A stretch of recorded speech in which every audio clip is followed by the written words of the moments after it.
তাহলে আজকে আমরা শিখব ওয়েব কন্টেন্ট ক্রিয়েট, এটার পার্ট 2। আমরা একটা ক্লাস করেছিলাম, আমাদের গত ক্লাসের বিষয়বস্তু যেটা ছিল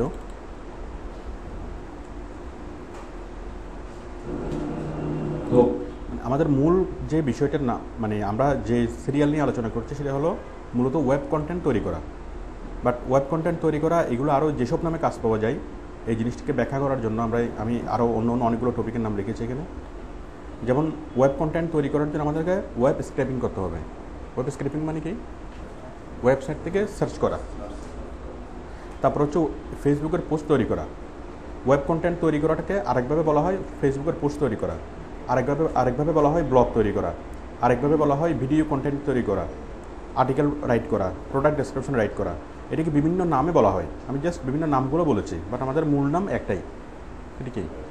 প্রোডাক্ট, হ্যাঁ, কন্টেন্ট ক্রিয়েট করা, ওয়েব কন্টেন্ট ক্রিয়েট করা। আচ্ছা, তাহলে আমি এর পর থেকে জাস্ট আমি এভাবেই বলে যাব যে web content create part 2, web content create part 3, এভাবে আমি ক্লাসের টাইটেলগুলো দেবো, ঠিক আছে? আচ্ছা, আমরা গত ক্লাসে যেখানে শেষ করেছিলাম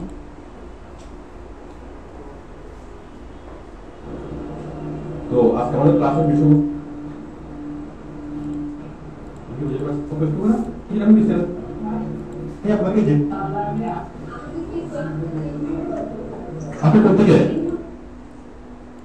আমরা গত ক্লাসে মেবি এখানেই শেষ করেছিলাম না, ইনফরমেশন কালেকশন। আচ্ছা, আমি এখান থেকে শুরু করবো আজকে।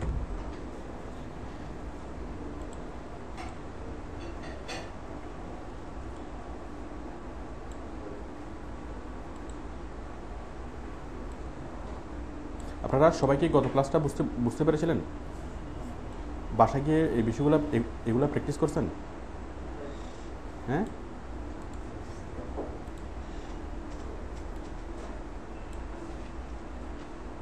কই কোনো আওয়াজ আসতেছে না যে? আপনারা প্র্যাকটিস করছেন বিষয়গুলো? প্র্যাকটিস করেন নাই? প্র্যাকটিস করতে হবে, প্র্যাকটিস না করলে তো হবে না। এগুলোর একবার প্র্যাকটিস করবেন, প্র্যাকটিস করার পরেই ভুলে যাওয়ার জন্য চেষ্টা করবেন, মানে প্র্যাকটিস না করে ভুলবেন না। আচ্ছা, তাহলে আমরা ইনফরমেশন কালেকশন করেছিলাম।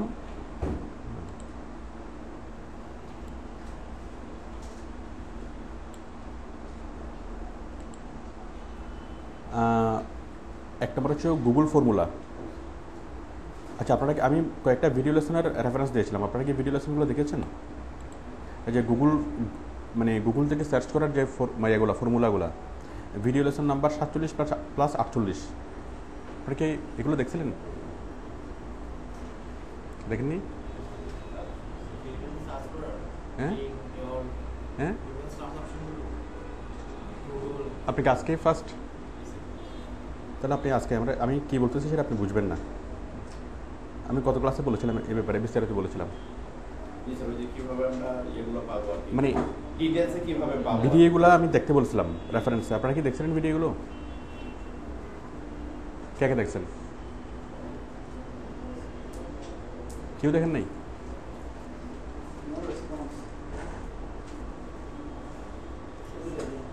আপনি এত খুশি কেন?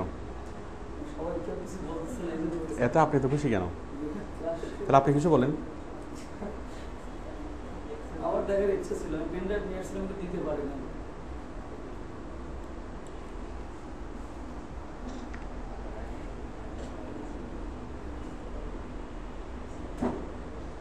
আচ্ছা, তো বাংলায় সার্চ করা, অন্য কোনো ভাষায় সার্চ করা, উইকিপিডিয়া, অ্যাজান আর্টিকেলস, উইকিহাউ, ইউটিউব।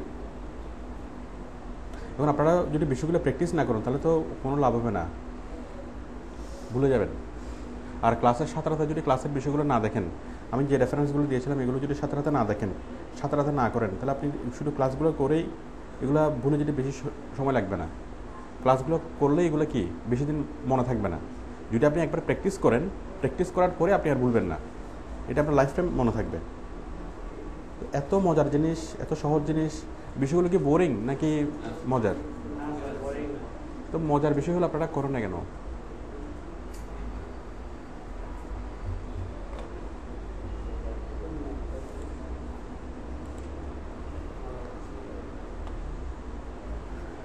আচ্ছা, আজকে আমরা প্রত্যেকে শুরু করব। আরও কী কী আছে তো দেখুন। 5 নম্বর আমরা ইউটিউব পর্যন্ত আলোচনা করছিলাম। 6 নম্বর হলো ব্লগ সাইট।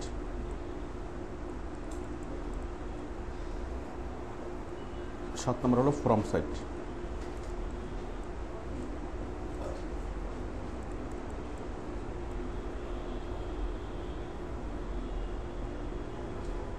8 নম্বর হলো ফেসবুক। 9 নম্বর হলো লিঙ্কডইন। ফেসবুক প্লাস টুইটার এগুলো। 8 নম্বর হলো লিঙ্কডইন। 8, 9, 10 নম্বর হলো অ্যান্সার সাইট।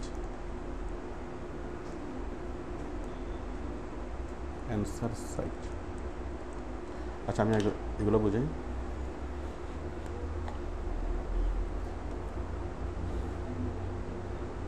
দেখুন, ব্লগ সাইট হলো আমি যেগুলো দেখাচ্ছি যে আমরা ইনফরমেশন প্রত্যেকে কালেকশন করব। ইনফরমেশন কালেকশন করার সোর্সগুলো আমি গত ক্লাসে আমি বলেছিলাম ইউটিউব পর্যন্ত।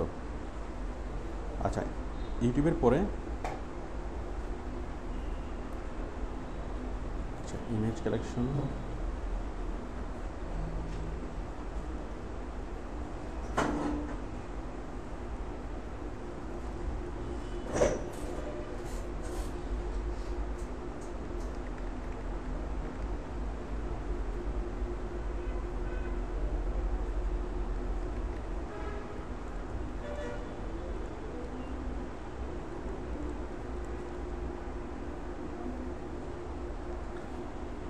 আচ্ছা আমি শুরুতে একটা জিনিস বলি। আমরা যেটা করতেছি, আমরা ইনফরমেশন কালেকশন করতেছি। এখন ইনফরমেশন মানে কি? ইনফরমেশন মানে হলো তথ্য। হ্যাঁ, তথ্য মানে কি? তথ্য মানে ডাটা। খুব ভালো কথা। ডাটা মানে কি? উপাত্ত মানে কি? একটু সহজ করে বুঝাই বলেন। তথ্য বলতে আমরা যেটা বুঝি, 1 নম্বর হচ্ছে টেক্সট। ইনফরমেশনের মধ্যে যেগুলো ইনক্লুডেড থাকে, টেক্সট, যে কোনো লেখা, প্লাস ইমেজ, যে কোনো ধরনের ইমেজ, সেটা একটা ইনফরমেশন হতে পারে, প্লাস ভিডিও, প্লাস অ্যানিমেশন। তাহলে টেক্সট, যে কোনো ধরনের টেক্সট, আবার হতে পারে যে কোনো ধরনের ডাটাবেস। তাহলে ডাটাবেস হোক, টেক্সট হোক, যে কোনো ধরনের লেখা, যে কোনো ধরনের ছবি, যে কোনো ধরনের ভিডিও, যে কোনো ধরনের অ্যানিমেশন, প্লাস আরও আদার্স অন্য অনেক কিছু হতে পারে। প্রোগ্রামিং কোড হতে পারে, এটা হতে পারে, অনেক ধরনের কি ইনফরমেশন হতে পারে। বাট আমরা মূলত যে ইনফরমেশন বলতে যেটা বুঝি, 1 নম্বর হচ্ছে টেক্সট, 2 নম্বর হলো ইমেজ, 3 নম্বর হলো ভিডিও। টেক্সট, ইমেজ এবং ভিডিও, তারপর হচ্ছে অ্যানিমেশন এবং আদার্স। তো আমরা মূলত এই জিনিসগুলো শিখবো, কীভাবে আমরা টেক্সট কালেকশন করবো, কীভাবে ইমেজ কালেকশন করবো, কীভাবে ভিডিও কালেকশন করবো। ঠিক আছে, মানে কোনো একটা স্পেসিফিক টপিক নিয়ে কীভাবে এই জিনিসগুলো আমরা কালেকশন করবো। তো দেখুন, আমি আপাতত এখন আমি দেখাচ্ছি টেক্সট কালেকশন নিয়ে। টেক্সট কালেকশন শেষ করার পর আমি যাব ইমেজের পরে যাব ভিডিওতে। ঠিক আছে, এগুলো অনেকগুলো কি আছে, অনেকগুলো সিস্টেমেটিক প্রসিডিউর আছে এইগুলো মানে বের করার। তো আমি আপাতত দেখাচ্ছি টেক্সট। তো কোত্থেকে টেক্সট কালেকশন করবেন এটা নিয়ে আমি কয়েকটা দেখিয়েছি, 4-5টা দেখিয়েছি।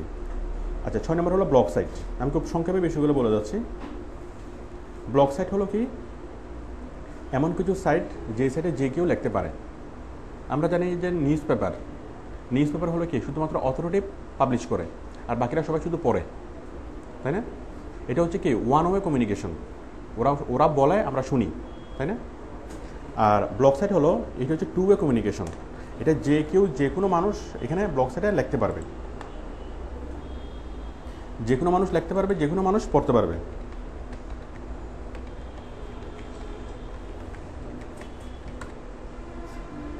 দেখুন, বাংলাদেশের একটা ব্লগ সাইট samwhereinblog.net।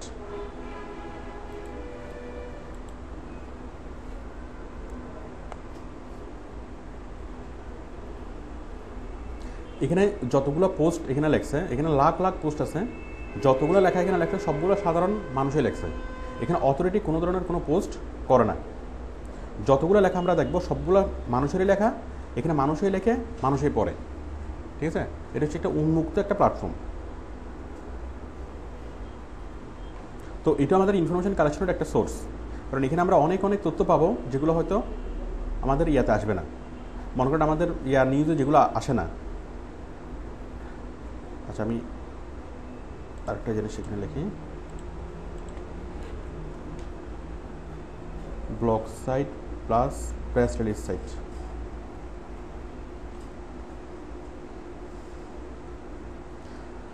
আমাদের যে মানে main media, main stream media, যেমন ধরেন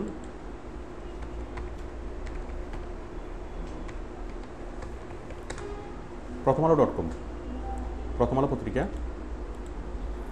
এখন এটা হচ্ছে আমাদের মেইন স্ট্রিম মিডিয়া, এখানে শুধু প্রথম আলো লাগবে আর আমরা সবাই পড়বো। এখানে যে লেখাগুলো আছে, যে ইনফরমেশনগুলো আছে, এগুলো কার লেখা?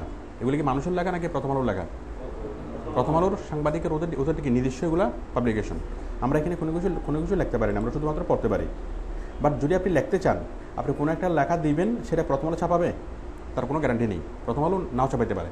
ঠিক আছে, এখন কিন্তু আপনি যদি চান যে সেটা সবাইকে জানাতে, খুব ইম্পর্টেন্ট কোনো কথা আছে যেটা সবাইকে জানানো দরকার, তাহলে আপনি সেটা ব্লগ সাইটে লিখতে পারেন। ব্লগ সাইট, তাহলে ব্লগ সাইটে লিখলে হবে কি, প্রথম আলো যেরকম লাখ লাখ মানুষে পড়ে, ব্লগ সাইটেও লাখ লাখ মানুষে পড়ে। ঠিক আছে, খুব ইজিলি সবাইকে জানানো যায়। এখানে যে কেউ লেখা এখান থেকে পড়তে পারবে, আবার যে কেউ এখানে লেখা দিতে পারবে। তো ব্লগ সাইট থেকে আমরা অনেকগুলো ইনফরমেশন পাই। এখানে টপিক ওয়াইজ অনেকগুলো ইয়া থাকে, মানে অনেকগুলো ক্যাটাগরি থাকে, আপনি অনেকগুলো ইনফরমেশন এখান থেকে পাবেন। এখানে যে কোনো বিষয় নিয়ে লেখা যাবে ব্লগ সাইটে। ঠিক আছে, তবে ব্লগ সাইট থেকে যে ইনফরমেশনগুলো, সেগুলোতে ইয়াটা কম, লেখার যে নির্ভরযোগ্যতা, সেই নির্ভরযোগ্যতা কম, কারণ যেহেতু যে কেউ এখানে লিখতে পারে। ঠিক আছে, তো ব্লগ সাইটের রেফারেন্সটা একটু উইক রেফারেন্স। আপনারা তারপরে এটা আমাদের ইনফরমেশন কালেকশনের একটা সোর্স হতে পারে, বাট এই সোর্সটা খুব স্ট্রং না, কারণ এখানে যেহেতু যে কেউ লিখতে পারে, যে কোনো লেখা কি ভুল থাকতে পারে, উদ্দেশ্য প্রণোদিত হতে পারে, অথবা মানে মিসগাইডেড লেখা হতে পারে। আচ্ছা, ব্লগ সাইট আমরা বুঝলাম। আপনারা কি ব্লগ সাইট বুঝতে পারছেন? ব্লগ সাইট কি? তাহলে ব্লগ সাইটে যে কোনো বিষয় নিয়ে লেখা যাবে। আচ্ছা, এরপর হলো ফোরাম সাইট। আচ্ছা, ব্লগ সাইট বুঝলাম। ব্লগ সাইটের পর হলো press release site. Press release site কি? এই যে প্রথম আলো নিউজ পেপার, এখন প্রথম আলো নিউজ পেপার, এই ওরা নিউজগুলো যেখান থেকে কালেকশন করে, ঠিক আছে, মানে সোর্স যে সাইটগুলো, ওই সোর্সগুলোকে বলা হয় প্রেস রিলিজ সাইট। কিছু কিছু সাইট আছে যেখানে শুধুমাত্র প্রেস রিলিজ ইয়া করা হয়। আমি দেখাই আপনাদেরকে।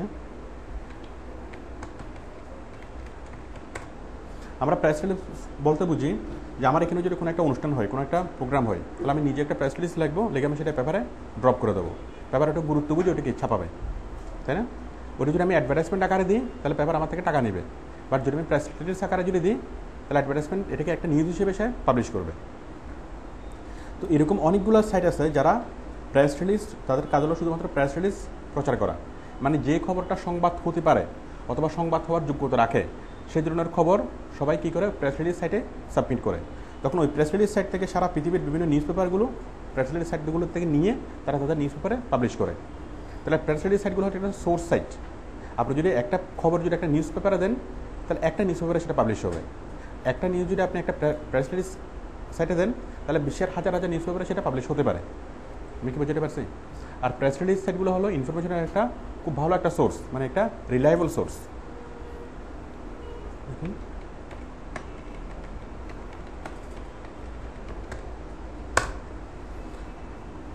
দেখুন যে প্রেস রিলিজ সাইট,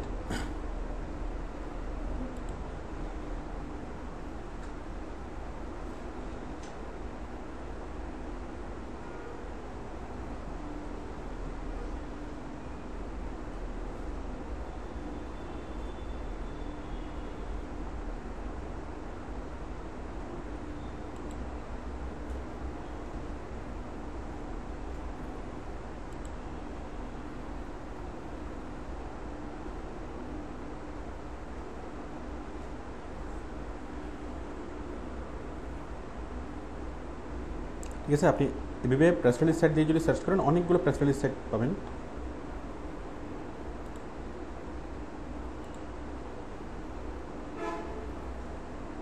এই যে ফ্রি প্রেসবক্স.com, freepressindex.com, এগুলো সবগুলো প্রেস রিলিজ সাইট। আপনি গুগলে সার্চ করলে এরকম হাজার হাজার প্রেস রিলিজ সাইটের ইনফরমেশন পাবেন। ঠিক আছে,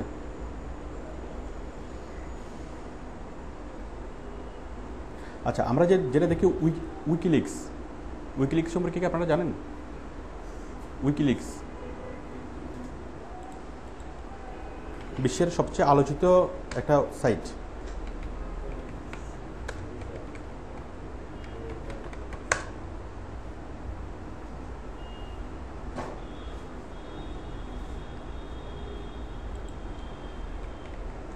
আপনারা কি জানেন উইকিলিক্স সম্পর্কে?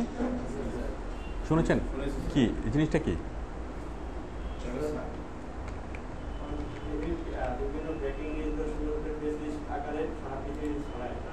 রাইট, তাহলে উইকিলিক্সটা মূলত হলো একটা প্রেস রিলিজ সাইট, ওই যে বিভিন্ন দুর্নীতিগুলো যেখান থেকে ফাঁস করে। তো উইকিলিক্সের মালিক জুলিয়ান অ্যাসাঞ্জ, সে নিজে কি আমেরিকার থেকে কোনো তথ্য চুরি করে নিয়ে আসে নাই। কী করছে? সে একটা জাস্ট প্ল্যাটফর্ম তৈরি করছে। প্ল্যাটফর্ম কি? উইকিলিক্স একটা প্ল্যাটফর্ম তৈরি করছে। আপনারা কি এই লোগোটা কি আগে দেখেছেন? উইকিলিক্সের লোগো। সে জাস্ট একটা কী করছে, একটা প্ল্যাটফর্ম তৈরি করছে যে ঠিক আছে তোমরা যত দুর্নীতির খবর আছে তোমরা সবাই এখানে দাও। তো দেখা যাচ্ছে আমেরিকার কি যারা কর্মকর্তা গোয়েন্দা বিভাগে যারা চাকরি করে তারাই নিজেরা ফাঁস করে নিজেরা কি এখানে দিয়ে দিচ্ছে। অ্যাসাঞ্জ নিজে গিয়ে কোনো কিছুই করেনি, সে বসে আছে অস্ট্রেলিয়াতে, তাই না? অথবা দূতাবাসে, ওই যে ইকুয়েডরের দূতাবাসে এখন সে বন্দি জীবনযাপন করতেছে, কিন্তু তার কার্যক্রম চলতেছে। তো যার ফলে যে কোনো বিভিন্ন জায়গা থেকে এসে মানুষকে এখানে ইনফরমেশনগুলো পোস্ট করে উইকিলিক্স। তাহলে আমরা উইকিলিক্স হলো একটা প্রেস রিলিজ সাইট। তো এখান থেকে আবার কী করে বিভিন্ন নিউজ পেপারগুলো এখান থেকে ইনফরমেশনগুলো নিয়ে তাদের সাইটে তারা পাবলিশ করে। বিভিন্ন সময় বাংলাদেশের নিউজ পেপারে অনেকগুলো খবর আসে না উইকিলিক্স থেকে, যে অমুক দেশের মন্ত্রী এত টাকা দুর্নীতি করছে, অমুক জায়গায় এটা হয়েছে সেটা হয়েছে, সবগুলো কোত্থেকে আসে? উইকিলিক্স থেকে। তাহলে প্রেস রিলিজ সাইটের এটা কি মানে স্পষ্ট? উইকিলিক্স হলো একটা আদর্শ প্রেস রিলিজ সাইট। এটা এমন একটা প্ল্যাটফর্ম যে প্ল্যাটফর্মে যে কেউ কী করতে পারবে, যে কোনো ধরনের নিউজ যেটা মনে করবে যে গুরুত্বপূর্ণ, দেশের জন্য অথবা বিশ্ববাসীর জন্য গুরুত্বপূর্ণ, সেই ধরনের নিউজগুলো তারা উইকিলিক্সে পাবলিশ করবে অথবা প্রেস রিলিজ সাইটে পাবলিশ করবে। আর বিভিন্ন নিউজ পেপারগুলা ওই প্রেস রিলিজ সাইট থেকেই ইনফরমেশনগুলো নিয়ে তারা তাদের ওয়েবসাইটে প্রকাশ করবে অথবা তারা তাদের পেপারে প্রকাশ করবে। তো এই প্রেস রিলিজ সাইটগুলো ইনফরমেশনের খুব ভালো একটা সোর্স এবং রিলায়েবল সোর্স। আমি কি বুঝতে পারছি? আচ্ছা, তাহলে আমরা এখান থেকে অনেক ধরনের তথ্য আমরা কালেকশন করতে পারি। আচ্ছা, আমাদের গেল ব্লগ সাইটের পরে হলো ফোরাম সাইট। ফোরাম সাইট এবং ব্লগ সাইট প্রায় একই, পার্থক্য হলো ব্লগ সাইটে যে কোনো বিষয় নিয়ে লেখা যায়, আর ফোরাম সাইটে শুধুমাত্র একটা স্পেসিফিক একটা নির্দিষ্ট বিষয় নিয়ে লেখা যায়। আমি একটু দেখাই, যেমন সামহারিন ব্লগ সাইট, বাংলাদেশের একটা ব্লগ সাইট সামহারিন ব্লগ। এখন সামহারিন ব্লগে কেউ যে কোনো ধরনের বিষয় নিয়ে লিখতে পারবে, কেউ কোনো আপত্তি করবে না। ধর্ম, ইতিহাস, রাজনীতি, খেলাধুলা, কবিতা, গান যেটা ইচ্ছে সেটা এখানে লেখা যাবে, কেউ কোনো আপত্তি করবে না। কিন্তু যদি এমন হয় মানে আরও একটা উন্মুক্ত প্ল্যাটফর্ম যেখানে শুধুমাত্র একটা টপিকটা নির্দিষ্ট থাকবে, এই টপিকের বাইরে লেখা যাবে না। মনে করেন কোনো একটা ওয়েবসাইট আছে, এখানে শুধুমাত্র বিজ্ঞান প্রযুক্তি নিয়ে লেখা যাবে, অথবা কোনো একটা ওয়েবসাইট আছে এখানে শুধুমাত্র তথ্য প্রযুক্তি নিয়ে লেখা যাবে, ইনফরমেশন টেকনোলজির বাইরে অন্য কোনো টপিক নিয়ে সেখানে লেখা যাবে না। তাহলে আমরা সেটাকে কী বলবো? ফোরাম সাইট, যেখানে টপিকটা নির্দিষ্ট থাকে। বাংলাদেশের একটা ফোরাম সাইট দেখুন,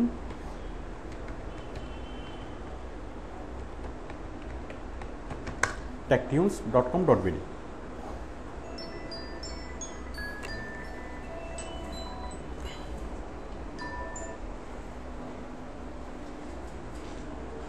এখানে যতগুলো লেখা আসবে সবগুলো শুধুমাত্র ইনফরমেশন টেকনোলজি নিয়েই, অন্য কোনো কিছু নিয়ে এখানে লেখা আসবে না। তো আপনি যদি ইনফরমেশন টেকনোলজি সম্পর্কে বিস্তারিত জানতে চান অথবা অনেক ধরনের কি আপডেট চান, অনেক কিছু শিখতে চান, তাহলে এটা হচ্ছে একটা আদর্শ সাইট। ঠিক আছে, যে কোনো বিষয় নিয়ে আপনি এখান থেকে অনেক কিছু শিখতে পারবেন, মানে ইনফরমেশন টেকনোলজি নিয়ে। যতগুলো পোস্ট দেখবেন শুধুমাত্র ইনফরমেশন টেকনোলজি নিয়েই পোস্ট।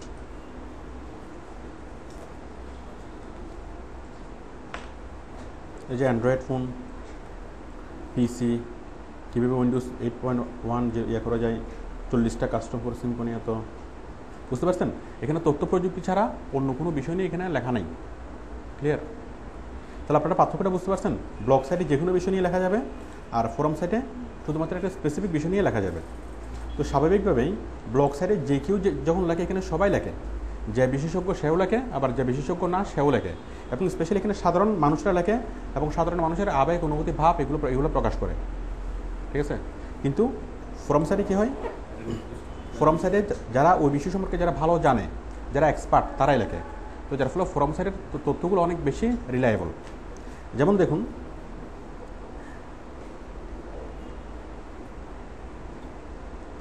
এই যে এখন থেকে আপনার অ্যান্ড্রয়েড ফোন দিয়ে কম্পিউটারের মাউসের মতো কাজ করতে পারেন। এখানে একটা জিনিস শিখেছে, অ্যান্ড্রয়েড ফোনকে কম্পিউটার মাউস হিসেবে ইউজ করা। এখন এটা যে লেখছে, সে কি এই সম্পর্কে অনেক ভালো জানে নাকি জানে না? হ্যাঁ, সে ওই বিষয়ে অনেক ভালো জানে, সে এক্সপার্ট বলে সে লিখতে পারছে। আবার সামহার ইন ব্লগে যে একটা লেখলো,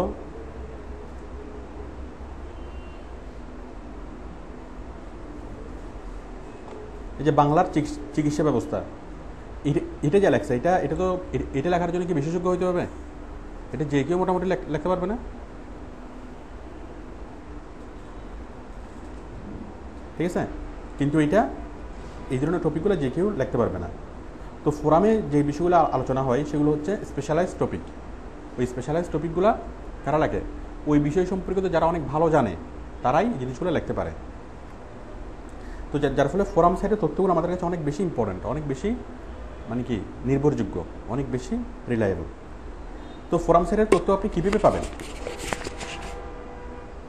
দেখুন, আপনি যদি গুগলে সার্চ করেন, আপনি অনেক ধরনের ফোরাম পাবেন। আপনি ধরুন স্কিন কেয়ার নিয়ে কোনো কিছু লিখবেন, স্কিন কেয়ার, আপনার আর্টিকেল পোস্ট করার, তৈরি করার, আপনি কোনো একটা কসমেটিক্স কোম্পানির জন্য বানাবেন। এখন আপনি স্কিন কেয়ার সম্পর্কিত কোনো একটা তথ্য কালেকশন করবেন, এবং কাদের কাছ থেকে সে তথ্যটা? বিশেষজ্ঞদের কাছ থেকে, মানে বিশেষজ্ঞ মতামত দিবেন। তো বিশেষজ্ঞ মতামত দেওয়ার জন্য আপনি কোথায় যাবেন? ফোরাম সাইটে। আমি লিখবো স্কিন কেয়ার নিয়ে, তাহলে আমি কি লিখবো? Skin care forum site, skin care forum. আমি ফোরাম সাইটে যাব, এই যে অনেকগুলা কি smart skin care .com, skin care টক.com আসছে না অনেকগুলো? তাহলে এই সাইটগুলোতে শুধুমাত্র স্কিন কেয়ার নিয়েই বলা হবে। এবং এখানে এই যে কোশ্চেন ফর ডক্টর টি, এখানে বিভিন্ন মানুষ প্রশ্ন করছে, ডাক্তাররা জবাব দিয়েছে, যারা স্কিন কেয়ারের এক্সপার্ট। তো এখান থেকে আমরা যে তথ্যগুলো পাবো সেগুলো হচ্ছে 100% রিলায়েবল ইনফরমেশন, এবং এগুলো হচ্ছে বিশেষজ্ঞদের লেখা, ওই বিষয় সম্পর্কে যে ভালো জানে তার লেখা।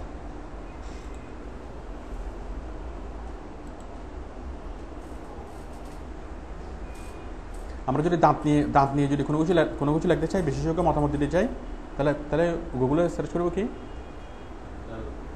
Dental forum site. তাহলে আমরা অনেকগুলো ডেন্টাল ফোরাম সাইট পাবো, এখান থেকে আমরা তথ্য কালেকশন করতে পারবো। তাহলে আপনারা কি সোর্সটা এটা বুঝতে পারছেন? Forum site clear? তাহলে আমরা এতক্ষণ যা বুঝলাম, blog site, press release site, forum site, ঠিক আছে?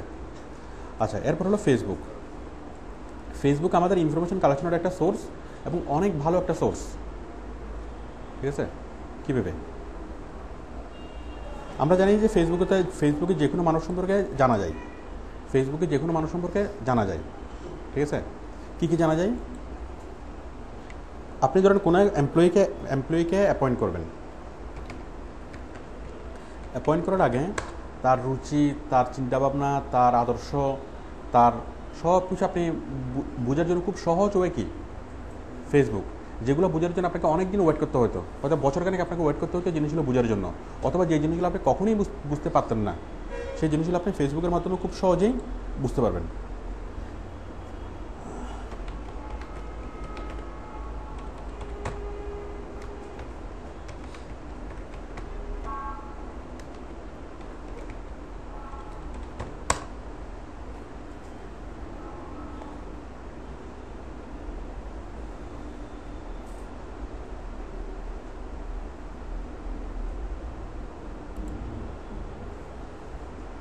দেখেন, এখানে এখানে ফেসবুকের মাধ্যমে আপনি যেটা যেটা করতে পারবেন সেটা হচ্ছে কোনো একজন ব্যক্তি সম্পর্কে যখন আপনি সার্চ করবেন তখন ওই ব্যক্তির রুচি, চিন্তাভাবনা, তার পলিটিক্যাল ভিউ, তার রিলিজিয়াস ভিউ, এটা হচ্ছে আপনি যে কোনো কিছু কি আপনি এখানে বুঝতে পারবেন।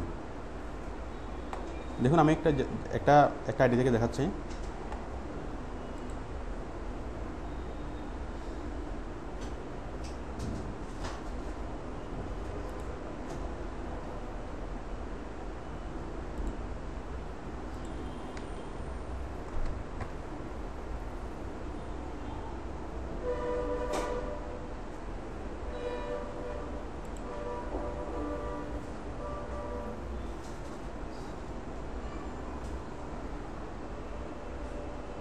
কাকে দেখাবো?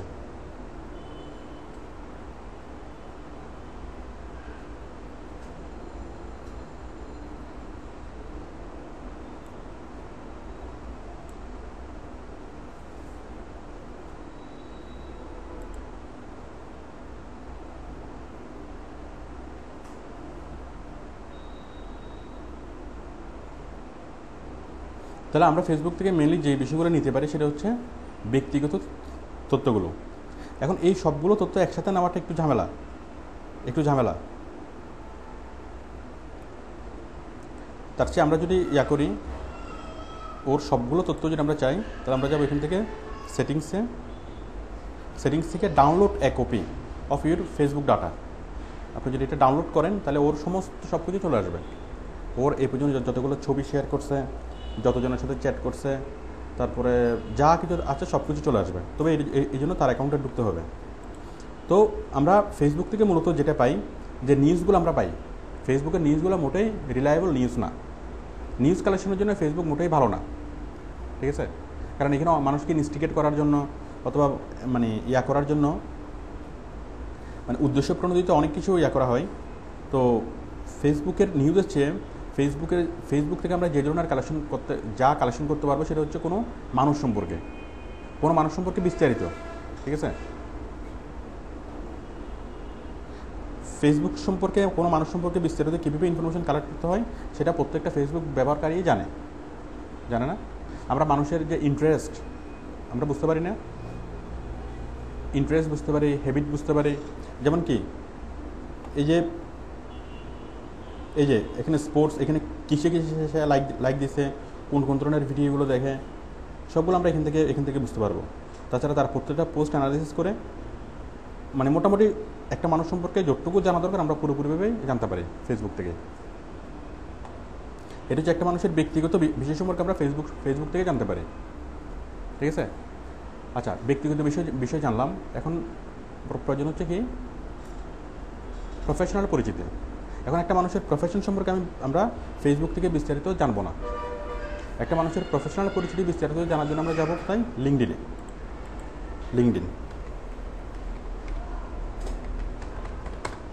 এটা হচ্ছে প্রফেশনাল নেটওয়ার্ক।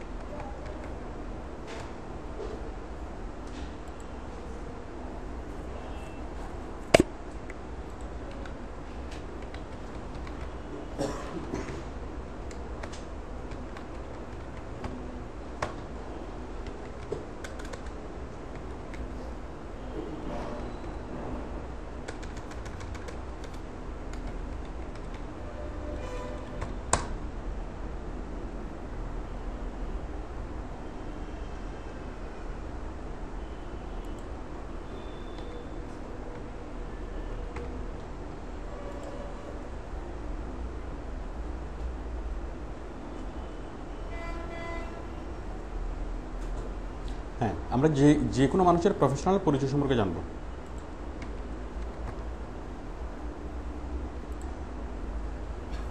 দেখি আবুল খায়ের। এখন আবুল খায়ের সম্পর্কে আমি বিস্তারিত জানবো। আবুল খায়ের রিক্রুটমেন্ট, ট্রেনিং, ট্যালেন্টেড, এটা সে কোথায় জব করে, ক্যালকাটা ইউনিভার্সিটি, তার জব সামারি, সে আগে কোথায় জব করছে,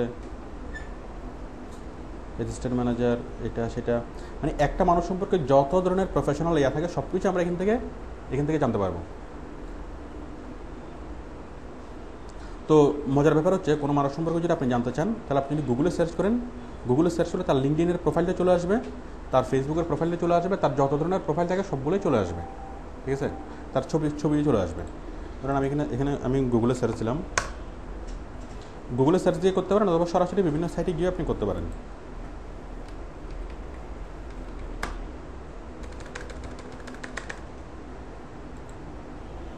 আমি আপনাদেরকে যে বিষয়গুলো দেখাচ্ছি এগুলো ব্যক্তিগত গোপনীয়তা ইয়া করার জন্য না, মানে কারো ব্যক্তিগত গোপনীয়তা হরণ করার জন্য না। কী জন্য? ইনফরমেশন কালেকশন করার জন্য। এটা আমাদের একটা ওয়ে, ইনফরমেশন কালেকশন করার জন্য। বাট এটি দিয়ে কখনো মানুষের ব্যক্তিগত গোপনীয়তা ভঙ্গ করা যাবে না। আর সাধারণভাবে মানুষ সেইগুলাই এই ওপেনে ডাকে যেগুলা তার মানে সর্বসমক্ষে যেগুলো সে প্রকাশ করতে চায়, সেই তথ্যগুলি আপনি পাবেন। বাট যেগুলো হিডেন বিষয়, ঠিক আছে, আমরা যখন ফেসবুকে কোনো একটা পোস্ট করি তখন আমরা কয়েকভাবে এটাকে সিলেক্ট করতে পারি। একটা হচ্ছে ফর এভরিওয়ান, যে আমি যখন একটা পোস্ট করব,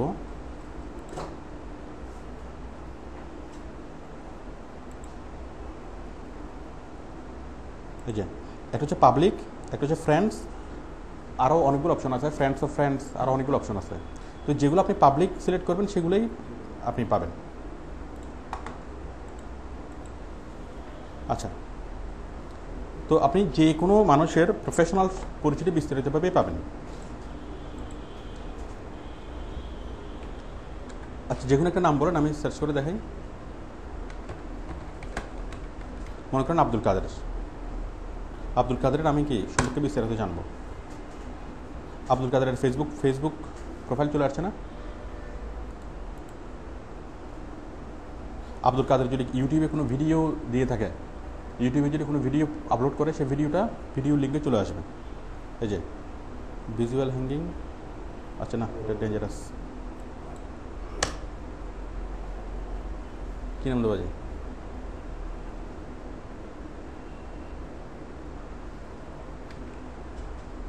এটার নাম বলুন না।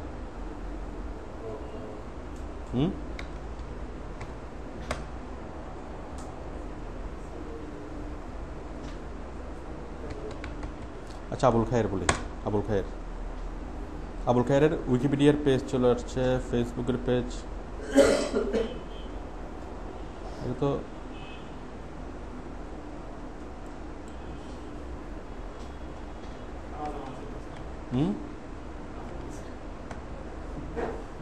বুঝিনি না, যে কোনো সাধারণ মানুষ দিলে, অসাধারণ মানুষ লাগবে না, যে কোনো সাধারণ মানুষের দিলেই।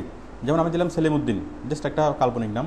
সেলিমউদ্দিনের ফেসবুক পাতা চলে আসছে না, ফেসবুক প্রোফাইল চলে আসছে, এই যে সেলিমউদ্দিন।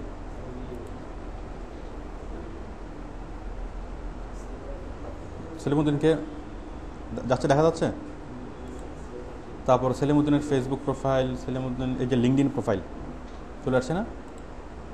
মানে আপনি গুগলে সার্চ করলে তার সবগুলো আইডি পাবেন, তার সম্পূর্ণ নাম দিয়ে যখন আপনি সার্চ করবেন। ইভেন তার ওডেক্স প্রোফাইল, ইলেন্স প্রোফাইল, তারপর যত জায়গাতে আইডি থাকবে, যত জায়গাতে আইডি তৈরি করবে সবগুলো আইডি পাওয়া যাবে। এই যে লিঙ্কডইনের প্রোফাইলটা পাওয়া যাচ্ছে না, পাওয়া যাচ্ছে।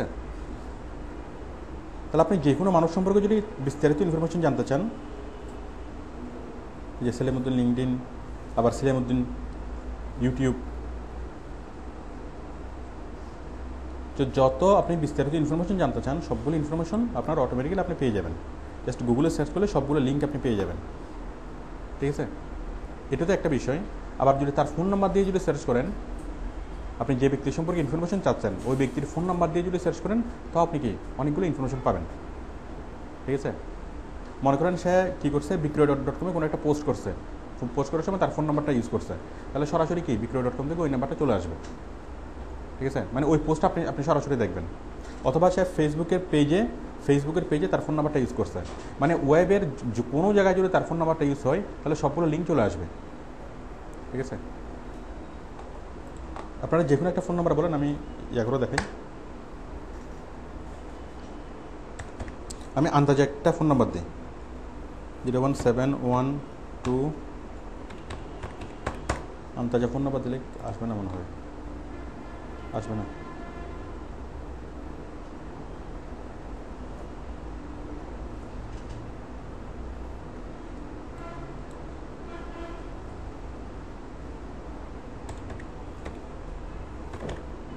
দেখেন 01, আচ্ছা আমি আমাদের একটা নাম্বার দিয়ে দেখাই, 01677 এই যে আসছে না 01, আমি দিলাম জাস্ট নাম্বারটা, আমাদের ইয়াতে চলে আসছে না, আউটসোর্সিং ইনস্টিটিউট ফেসবুকের পেজ চলে আসছে না, আবার Facebook timeline photos outsourcing institute Facebook outsourcing training, এই যে অনেকগুলো লিঙ্ক চলে আসছে না। আপনি জাস্ট একটা জিনিস দেখেন, এই যে আমি আউটসোর্সিং ট্রেনিং সামহারিন ব্লগে হয়তো একটা লিঙ্ক বিল্ডিং হয়েছিল,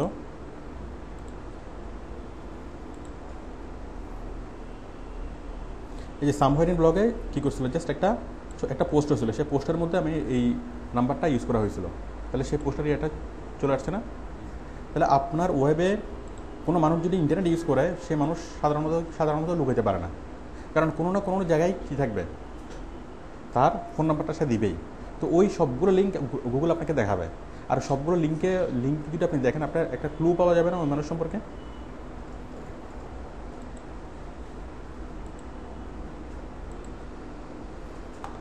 তাহলে আমরা যে কোনো মানুষের জাস্ট ফোন নাম্বারটা পেলেই তাকে আমরা কী করতে পারি, তাকে আমরা বের করে ফেলতে পারি।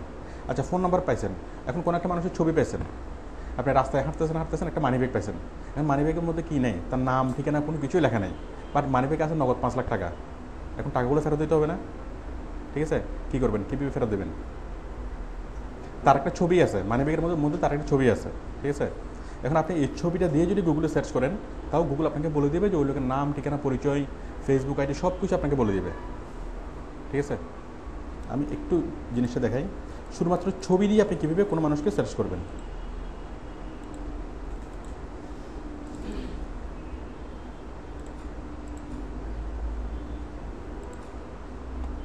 মনে করেন আপনার কাছে একটা ছবি আছে, আপনি মানিব্যাগের মধ্যে শুধুমাত্র এই ছবিটা পাইছেন,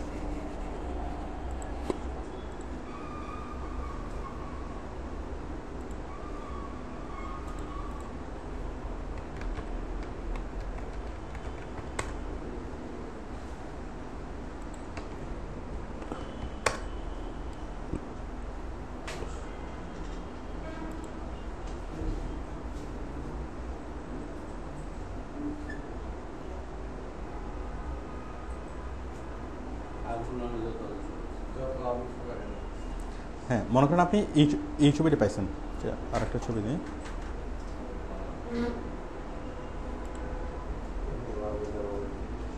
আপনি এই ছবিটা পাইছেন, কই গেল,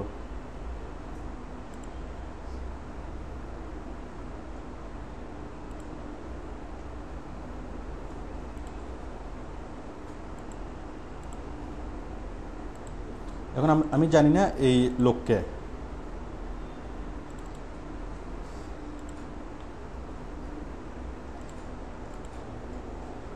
আমি এই লোকের ছবিটা পাইলাম, এখন আমি জানি না এই লোককে, এখন এই লোকের একটা মানি ব্যাগ আমি পাইছি, 5 লাখ টাকা ছিল, এখন তার টাকাগুলো তাকে ফেরত দিতে হবে। এখন কীভাবে আমরা লোকটাকে খুঁজে পাবো? আমরা ছবি দিয়ে সার্চ করব, আমরা যাব www.image.google.com, ইমেজে গেলাম, ওই যে গুগল ইমেজে গেলাম, গুগল ইমেজে যাওয়ার পরে আমি জাস্ট এই গুগলের সার্চ বক্সে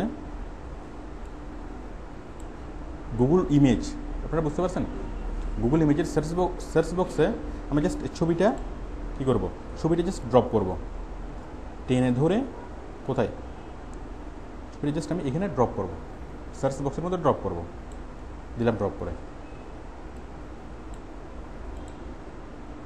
দেখেন সে অনেক কিছু নিয়ে আসছে না। মানে এই ছবির সাথে যতগুলো লিঙ্ক, সে কয়টা লিঙ্ক পাইছে, 1 2 3টা লিঙ্ক পাইছে না, 3টা লিঙ্ক পাইছে। এখন দেখেন এই লোকের পরিচয় আমরা কীভাবে জানি, আমরা ক্লিক করি এখানে, কোথায়,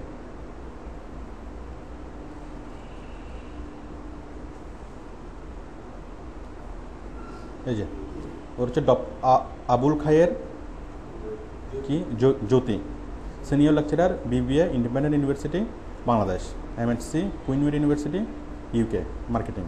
তার ইমেল, এখন তাকে ইমেল করে বলা যাবে না যে ভাই আসেন আপনার জিনিসটা নিয়ে যান। হ্যাঁ, ঠিক আছে। তাহলে যে কোনো মানুষকে আমরা সার্চ করতে পারবো না? যে কোনো মানুষের ছোটো যদি ছবি পাই আমরা তার বিস্তারিত, তার ফেসবুক প্রোফাইল, তার ওয়েবসাইট, তার যত ধরনের তার লিঙ্ক থাকবে সব কিছু আমরা এখান থেকে পেয়ে যাব। ইভেন আপনার ছবি দিয়ে যদি আপনি সার্চ করেন দেখবেন যে আপনার ফেসবুকের প্রোফাইলটা চলে আসবে। ফেসবুকের প্রোফাইলের সাথে সাথে আপনার ওডেক্সের প্রোফাইল, মানে আপনার ওই ছবি দিয়ে আপনি যত ধরনের প্রোফাইল তৈরি করছিলেন সব ধরনের প্রোফাইল চলে আসবে।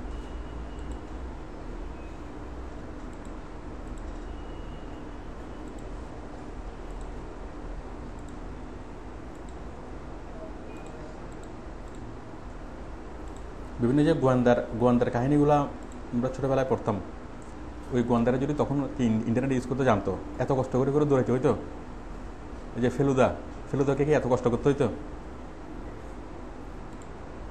ঘরে বসে সবকিছু করে ফেলতে পারতো না? এখন যে কোনো মানুষ সম্পর্কে ইনফরমেশন কালেক্ট করা, যে কোনো গোয়েন্দা তথ্য মানে কালেকশন করা আগের চেয়ে অনেক বেশি ইজিয়ার। ঠিক আছে।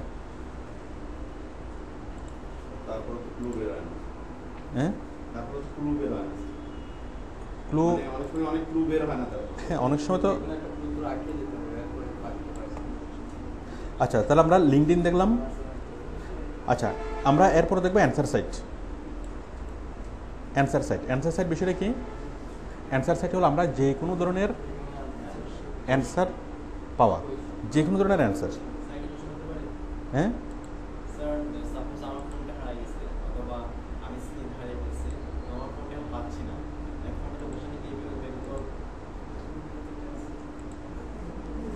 ফোনের লোকেশনটা কীভাবে বের করবেন? আমরা আমাদের ক্লাস যেটা নিয়ে এটা হচ্ছে কীভাবে করবো, ইনফরমেশন কীভাবে কালেকশন করবো। ফোনটা আমার মনে হয় ইনফরমেশনের অংশ না।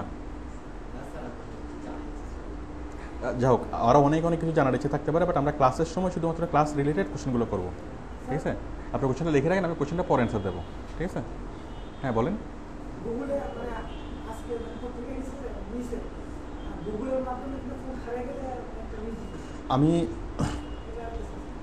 আমি যখন যে টপিক নিয়ে আলোচনা করি তখন আমি শুধু সেই টপিক নিয়ে জানি, অন্য কোনো টপিক নিয়ে আমি জানি না। আপনি কি বুঝতে পারছেন? যেটাই হোক আমি সেটা এখন জানি না। আমি টপিকের মধ্যে আমি সীমাবদ্ধ থাকবো, কারণ টপিক থেকে একটু বের হলেই কী হবে, ক্লাসের কনসেন্ট্রেশন নষ্ট হবে, প্লাস মানে ফোর্সটা নষ্ট হবে। আমি শুধু টপিকের মধ্যেই থাকতে চাই। আপনারা আমাকে হেল্প করবেন যেন আমাকে টপিক থেকে বের হতে না হয়। ঠিক আছে। আচ্ছা, অ্যান্সার সাইট। তাহলে অ্যান্সার সাইটটা কি? আমরা যে কোনো ধরনের অ্যান্সার আমরা যেখানে পাবো, যে কোনো ধরনের অ্যান্সার, যেমন ধরুন আপনি যদি গুগলে সার্চ করেন আপনি অনেক ধরনের অ্যান্সার সাইট পাবেন। অ্যান্সার সাইট www.answers.com, এই যে question.com, answers.com, এরকম অনেকগুলো সাইট আপনি পাবেন, যেখানে বিভিন্ন কোশ্চেন লিখে যদি আপনি সার্চ করেন আপনি যে কোনো ধরনের অ্যান্সার পাবেন। তবে অ্যান্সার সাইটের মধ্যে সবচেয়ে পপুলার যেটা, সেটা হচ্ছে ইয়াহু অ্যান্সার।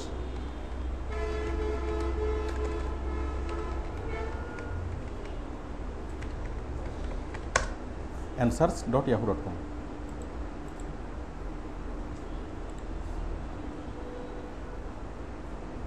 তাহলে আমরা এখান থেকে যে কোনো কিছু, যেমন আমি যদি বলি যে how to open A Facebook fan page, তাহলে আমাকে অনেকগুলা চলে আসবে। How do I open A Facebook fan page, some hilarious Facebook fan pages, অনেকগুলো চলে আসছে না, অ্যান্সার চলে আসছে না। যে কোনো কোশ্চেন এখানে লিখবেন, লিখে সার্চ দেবেন, এখানে অনেকগুলো অ্যান্সার চলে আসবে। অ্যান্সার সাইট, এটাতে আমি একটা টেকনিক্যাল লাগলাম। দেখেন, আমি আরেকটা একটু সম্পূর্ণ অন্য ইয়াতে নিয়ে লিখি, how to change engine oil in my car, care হয়ে গেছে, যাই হোক, free engine oil change for Honda, চলে আসছে না? তাহলে আমি যেটাই চাই সেটা চলে আসছে। তবে অ্যান্সার সাইটের আগে যে পপুলারিটি ছিল, ইউটিউব আসার পরে সাধারণত ওইটার উপযোগিতা অনেকটা কমে গেছে।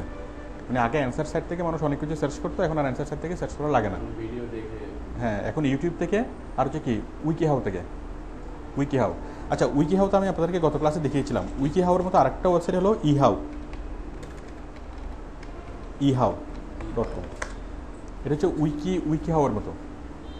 যাই হোক, ইহাউর কথা আপনার মনে না থাকলে চলবে, জাস্ট উইকিহাউর কথা মনে থাকলে চলবে। এখন আমি কথা প্রসঙ্গে একটু কথা বলে নিই এখানে। এই যে আমি এখানে দেখিয়েছিলাম উইকিপিডিয়া একটা সাইট, তাই না? বাট উইকিপিডিয়ার মতো আরও অনেকগুলো সাইট আছে। আচ্ছা আমি শুরু থেকে বলি, গুগল একটা সাইট, বাট গুগলের মতো আরও অনেকগুলো সাইট আছে না? গুগল হলো একটা সার্চ ইঞ্জিন, আরও অনেকগুলো সার্চ ইঞ্জিন আছে। আপনি যদি গুগলে সার্চ করেন যে টপ 100 সার্চ ইঞ্জিন, অনেকগুলো পাওয়া যাবে না? গুগল, ইয়াহু, বিং, বাইদু, তারপরে হ্যাঁ বিং, তারপরে আর কি এওয়েল, এরকম আরও অনেকগুলো সার্চ ইঞ্জিন আছে যেগুলো গুগলের মতো। উইকিপিডিয়া হচ্ছে একটা সাইট। এগুলো মূলত কি সাইট? Encyclopedia site.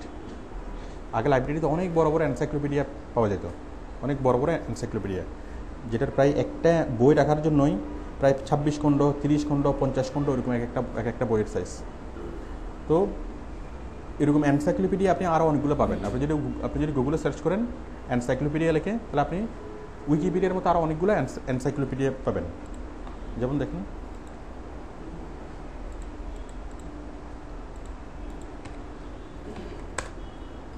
এনসাইক্লোপিডিয়া,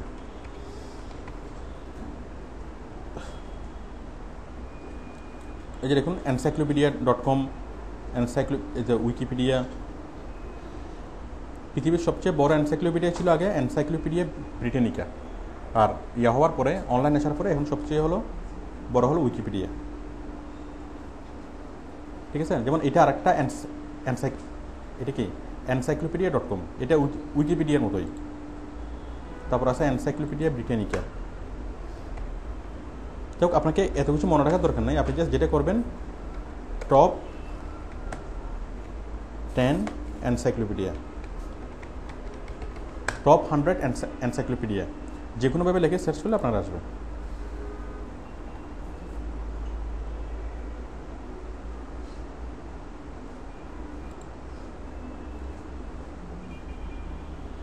এই যে study.com, তারপর pcadvisor.com,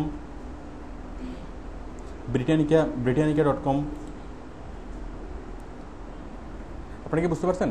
আমি একটা সাইট নিয়ে, আমি জাস্ট মোস্ট পপুলার যেটা আমি সেটাই আপনাদেরকে দেখাচ্ছি।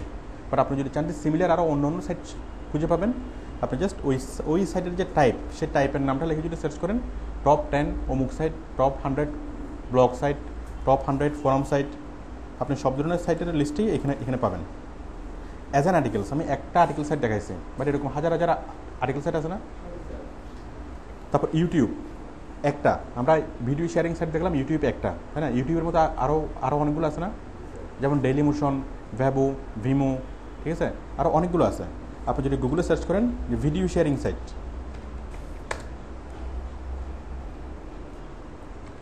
টপ 10 ভিডিও শেয়ারিং সাইট, এই যে দেখুন, এক নম্বর হচ্ছে ইউটিউব, তারপর হচ্ছে Netflix, Vimeo, Yahoo screen, Dailymotion, Hulu, অনেকগুলো আছে না? ইউটিউবের পরে যেটা নেটফ্লিক্স, দেখেন এটাও কি সম্পূর্ণ ইউটিউবের মতোই, এখানে সবগুলো ইউটিউবের মতোই। ঠিক আছে, তো আমরা যেই রকম সাইট নিয়ে আলোচনা করব, আপনি নিশ্চিত থাকবেন যে এরকম সাইট আরও অনেক ধরনের সাইট আছে। এই যে ডেইলি মোশন,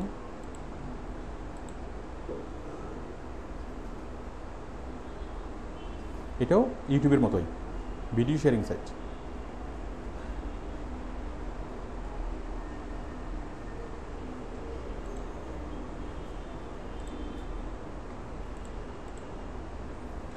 আচ্ছা, অ্যান্সার সাইট, তাহলে আপনারা বুঝতে পারছেন অ্যান্সার সাইট বিষয়টা কি?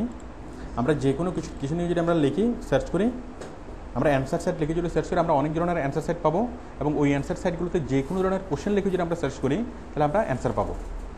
অ্যান্সার সাইট, তো অ্যান্সার সাইটের অ্যান্সার, এখানে যে কেউ কোশ্চেন লিখতে পারে, যে কেউ অ্যান্সার লিখতে পারে।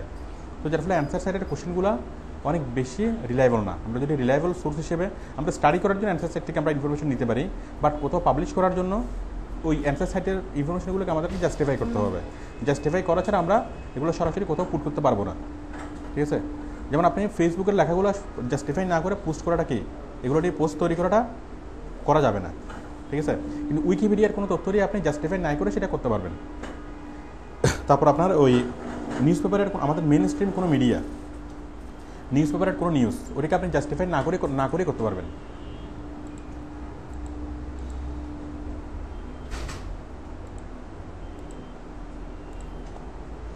আমরা যে ইনফরমেশনগুলো সাধারণ মানুষ লিখতে পারে এগুলোকে আমরা কি, এগুলো হচ্ছে অথরিটি না। মানে ইনফরমেশনের মধ্যে দুইটা টাইপ আছে, একটা হচ্ছে জেনারেল ইনফরমেশন আর একটা হচ্ছে অথরিটি ইনফরমেশন। যেমন প্রথম আলোর মূল সাইট, প্রথম আলোর নিউজ পেপার যদি কোনো কিছু বের করে এটা হচ্ছে কি অথরিটি থেকে বের হয়েছে, মানে প্রথম আলো একটা কি অথরিটি। ঠিক তেমনি বিবিসির কোনো নিউজ থেকে যদি কোনো কিছু বের হয় এটা হচ্ছে অথরিটি। কারণ স্যামসাংয়ের নতুন একটা অফার আসলো, ঠিক আছে, যে আপনি ফোন কিনলেই কি দিবে, এক বছরের টক টাইম ফ্রি দিবে। এখন এই নিউজটা যদি স্যামসাংয়ের নিজস্ব ওয়েবসাইটে যদি পাবলিশ হয় তাহলে ওটা হচ্ছে একটা অথরিটি নিউজ, ওই নিউজের একটা গুরুত্ব আছে। বাট ওই নিউজটা যদি আপনি ফেসবুকের কোনো একটা পেজে দেখেন, আপনি সেটা কি হবে, আপনি সেটাকে পোস্ট করবেন কোথাও, তাহলে আপনি কী করবেন, ফেসবুকের কোথাও যদি আপনি দেখেন তখন আপনি সেটাকে জাস্টিফাই করবেন যে আসলে সঠিক কিনা, আপনি স্যামসাংয়ের ওয়েবসাইটে গিয়ে দেখবেন। আমি কি বুঝতে পারছি? তাহলে এই নিউজটা যদি আপনি কোনো একটা ফেসবুকের পেজে পান এটা হচ্ছে একটা জেনারেল নিউজ, আর এই নিউজটা যদি আপনি কোথায় পান, স্যামসাংয়ের ওয়েবসাইটে পান, এটা হচ্ছে একটা অথরিটি নিউজ। তো আমরা পোস্ট তৈরি করার সময় যেগুলো অথরিটি নিউজ আমরা সেগুলো সরাসরি সেগুলো দিয়ে আমরা কন্টেন্ট ক্রিয়েট করতে পারবো, কোনো রকম কোনো জাস্টিফাইয়ের প্রয়োজন হবে না, অথরিটি সাইট থেকে যেগুলো পাবলিশ হবে।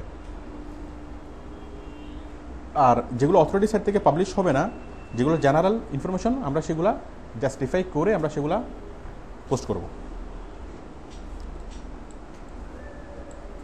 তাহলে অ্যান্সার সাইটের ইয়াগুলো অথরিটি ইনফরমেশন না। তারপর ফেসবুকের ইনফরমেশনগুলো অথরিটি ইনফরমেশন না, ব্লগ সাইটের ইনফরমেশনগুলো অথরিটি ইনফরমেশন না। আচ্ছা, এরপর হলো ইউলো পেজেস।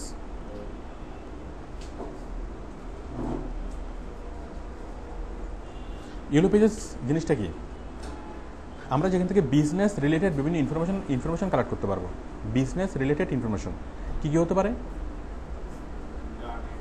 না বিজনেস রিলেটেড ইনফরমেশনের টাইপগুলো কী হতে পারে, মানে প্রতিষ্ঠানের নাম, প্রতিষ্ঠানের ফোন নাম্বার, বিভিন্ন কর্মকর্তা কর্মচারীদের ফোন নাম্বার, আর কি হতে পারে, হ্যাঁ, ইমেল অ্যাড্রেস, তাদের প্রোডাক্ট, মানে প্রোডাক্ট সম্পর্কে বিস্তারিত। ধরেন আপনি একটা রেস্টুরেন্ট বিজনেস করবেন চিটংয়ে, এখন চিটংয়ে রেস্টুরেন্ট বিজনেস খোলার আগে আপনাকে আগে ভালোভাবে মার্কেট সার্ভে করতে হবে না, যে চিটংয়ে কয়টা রেস্টুরেন্ট আছে, তাদের ফোন নাম্বার কি, তারা কী ধরনের মেনু তৈরি করে, টোটাল সব কিছু আপনাকে আগে অ্যানালাইসিস করতে হবে না? তো অ্যানালাইসিস করার জন্য সবচেয়ে ভালো ওয়ে হলো ইউলো পেজেস। কারণ আপনি সরাসরি যদি হেঁটে দেখেন চিটংয়ে কয়টা রেস্টুরেন্ট আছে, তাহলে এটা করাটা অনেক কঠিন হয়ে যাবে। হয়তো 5টার উপরে একটা রেস্টুরেন্ট আছে, আপনি রাস্তাটা হেঁটে যাচ্ছেন, আপনি কি ওইটা খেয়াল করবেন না, তাই না?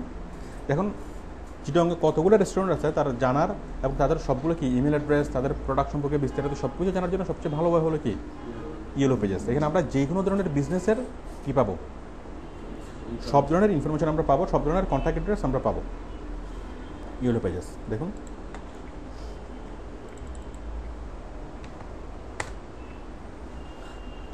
আমি যদি এখানে লিখি ইয়েলো পেজেস অফ বাংলাদেশ, প্রত্যেকটা দেশের, প্রত্যেকটা শহরের, প্রত্যেকটা অঞ্চলের আলাদা আলাদা ইয়েলো পেজেস থাকে। তো পৃথিবীতে লাখ লাখ ইয়েলো পেজেস আছে, প্রত্যেকটা শহরের জন্য আলাদা আলাদা ইয়েলো পেজেস। তো দেখুন বাংলাদেশের কয়েকটা আছে, তার মধ্যে একটা বাংলাদেশ ইয়েলো পেজেস, একটা বিডি ইয়েলো পেজেস, একটা বিজি ইয়েলো পেজেস। আমরা একটা দেখি বাংলাদেশ ইয়েলো পেজেস, এখানে আছে না, ব্যাংক এতটা, সিমেন্ট কোম্পানি এতটা, অনেকখানে কিছু আছে। এখন আমি চাচ্ছি চিটংয়ের গার্মেন্টস ইন্ডাস্ট্রিগুলোর একটা লিস্ট। ধরুন আমি হচ্ছে একজন গার্মেন্টস সাপ্লায়ার মনে করেন। এখন গার্মেন্টস সাপ্লায়ার হিসেবে আমাকে কী করতে হবে, বিভিন্ন গার্মেন্টস আমি কন্ট্যাক্ট করবো যে আমি এরকম একটা কেমিক্যাল নিয়ে আসছি, তোমাদের লাগলে তোমরা বলিও। আমি কি বিভিন্ন কোম্পানিকে আমি ইমেল করব, বিভিন্ন গার্মেন্টস ফ্যাক্টরিকে ইমেল করব, অথবা কী করব, সরাসরি ফোন করব। তো ফোন করার জন্য তাদের ইমেল অ্যাড্রেসটা কালেকশন করা দরকার, ফোন নাম্বারটা কালেকশন করা দরকার। কী জন্য? আমার ব্যবসার জন্য, আমার প্রোডাক্ট সেল করার জন্য, আমি একজন সাপ্লায়ার, আমি প্রোডাক্ট সেল করার জন্য। তো আমি চিটাগংয়ের সবগুলো গার্মেন্টসের নাম্বারগুলো কালেকশন করতেছে। দেখেন আমি এখানে লিখলাম গার্মেন্টস, এখানে লিখলাম লোকালিটি চিটাগং, ফাইন্ড। এখন চিটাগংয়ের সবগুলো গার্মেন্টসের লিস্ট আমার কাছে চলে আসবে, চলে আসছে না? আদিলা অ্যাপারেলস, এটা হচ্ছে Ishaq shopping complex, first floor, 212 Bayazid Bostami, Chittagong, phone number এত। এখন একে ফোন করে বলা যাবে না যে আমি ওই কেমিক্যালটা আনছি, আমার কাছে 1 টাকা কম পাবেন, তাই না? যদি লাগে তো আমাকে ফোন করিয়েন। বাইজিদ ড্রেসেস প্রাইভেট লিমিটেড, তারপর এটা কি deluxe house, 2nd floor, Kulgaon, Baluchara, Chittagong. পেপিকান অটোমেক্স গার্মেন্টস, এটা কোথায়? North Kattali, Pahartali. Benchmark apparels, এটা কোথায়? কর্ণফুলি, আজিমপাড়া।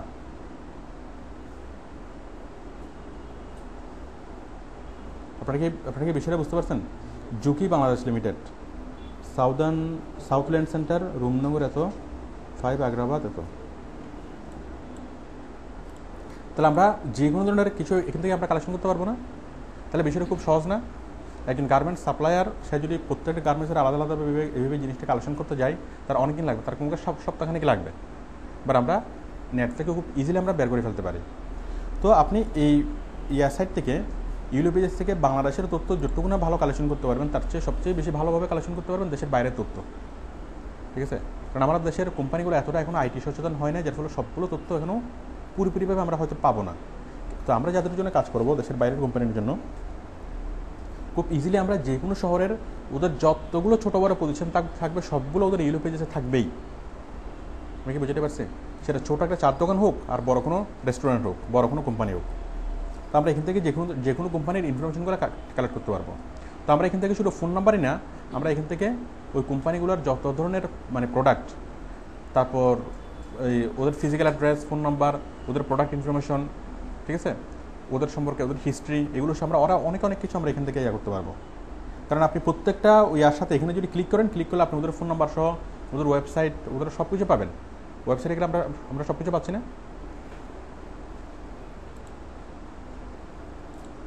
তো এটা সবচেয়ে ভালো কাজ দেবে আপনার বিদেশি কোনো কোম্পানির জন্য, অথবা কোনো টাইপের কোম্পানির জন্য ইনফরমেশন কালেকশন করতে। আর আরেকটা ভালো কাজ দেয় ইউলোপেজেসগুলো, এটা হচ্ছে মানে ব্যবসায়িক ক্ষেত্রে। আপনি মনে করেন ইয়াতে যাবেন, চায়না যাবেন, কি কিনতে, কোনো একটা ইম্পোর্ট করতে, বলেন হ্যাঁ চায়না, আচ্ছা চায়না ইলেকট্রনিক্সের জিনিসগুলো আপনি আনার জন্য চায়না যাবেন।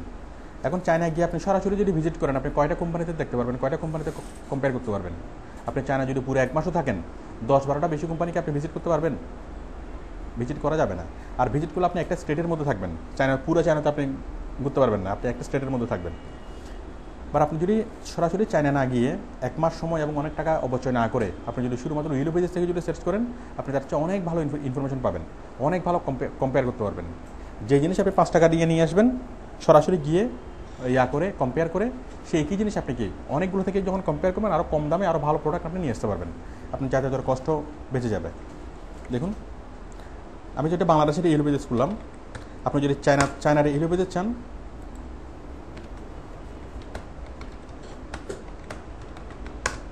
ইউলোপেজেস অফ চায়না, আমরা অনেকগুলো চায়নার ইউলোপেজেস পাবো। এখান থেকে আপনি পারবেন না, এই যে China agriculture yellow pages, China art and অনেকগুলো আছে না?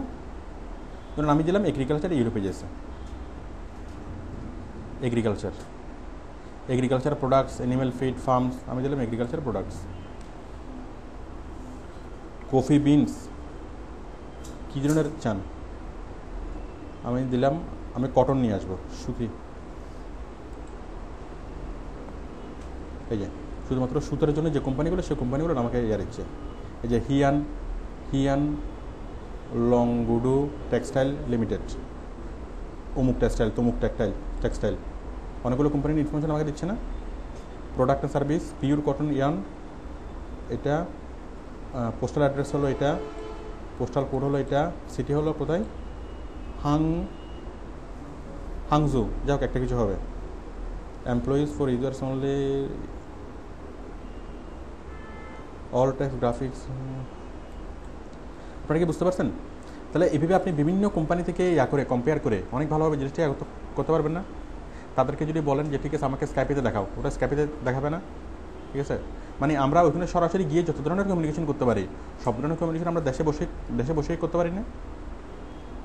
তো ব্যবসা বাণিজ্যের জন্য এবং এই রিলিভেন্ট বিভিন্ন জিনিস কালেকশন করার জন্য এই জিনিসটা খুবই ইফেক্টিভ। কি আমাদের আজকের আলোচনাটা মনে একটু বোরিং আলোচনা না? অনেকেই দেখতেছি খুব মানে, আপনারা সবাইকে আমার কথা শুনতে পাচ্ছেন?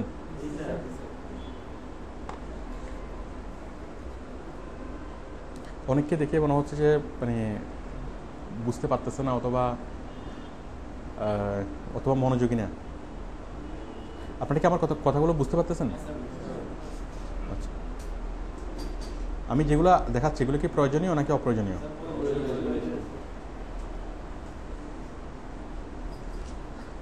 আচ্ছা, ইউলো পেজেস। আচ্ছা, তাহলে আপনারা ইনফরমেশন কালেকশনের সোর্সগুলো মোটামুটি কি বুঝতে পারছেন? আচ্ছা, এরপরে দেখুন আমি দেখাবো এখন ইমেজ কালেকশনের সোর্সগুলো। ইমেজ কালেকশন,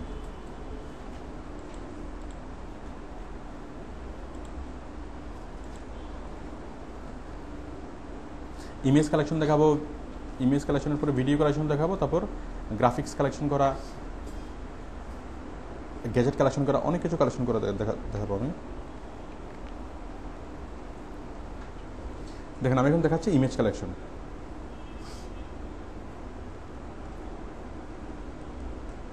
এখন আপনি অনলাইনে যে কোনো কিছু তৈরি করেন না কেন, আপনি যেটাই তৈরি করেন না কেন, যে কোনো ধরনের পোস্ট, ওয়েব কন্টেন্টের একমাত্র সবচেয়ে আকর্ষণীয় বিষয় কোনটা? ইমেজটা। ওয়েব কন্টেন্ট জিনিসটাকে আমি একটু দেখাই। আমি এর আগেও দেখিয়েছিলাম আপনাদেরকে। একটা পত্রিকার নিউজ, সেটা একটা ওয়েব কন্টেন্ট। একটা ফেসবুকের পোস্ট, সেটা একটা কি? Web content. তখন একটা পত্রিকার নিউজ যখন হয় তখন এই নিউজটা মানুষ পড়বে কি পড়বে না সেটা কি দেখে মানুষ ডিসাইড করে? প্রথমে লেখাগুলো পড়ে নাকি প্রথমে ছবি দেখে? প্রথমে ছবি দেখার পরে যদি সে মনে করে যে না এই জিনিসটা ইন্টারেস্টিং অথবা এই জিনিসটা আমার কাজে লাগতে পারে,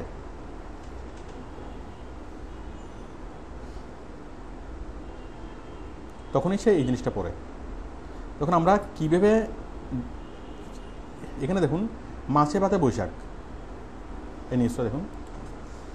তাহলে এটা একটা ওয়েব কন্টেন্ট।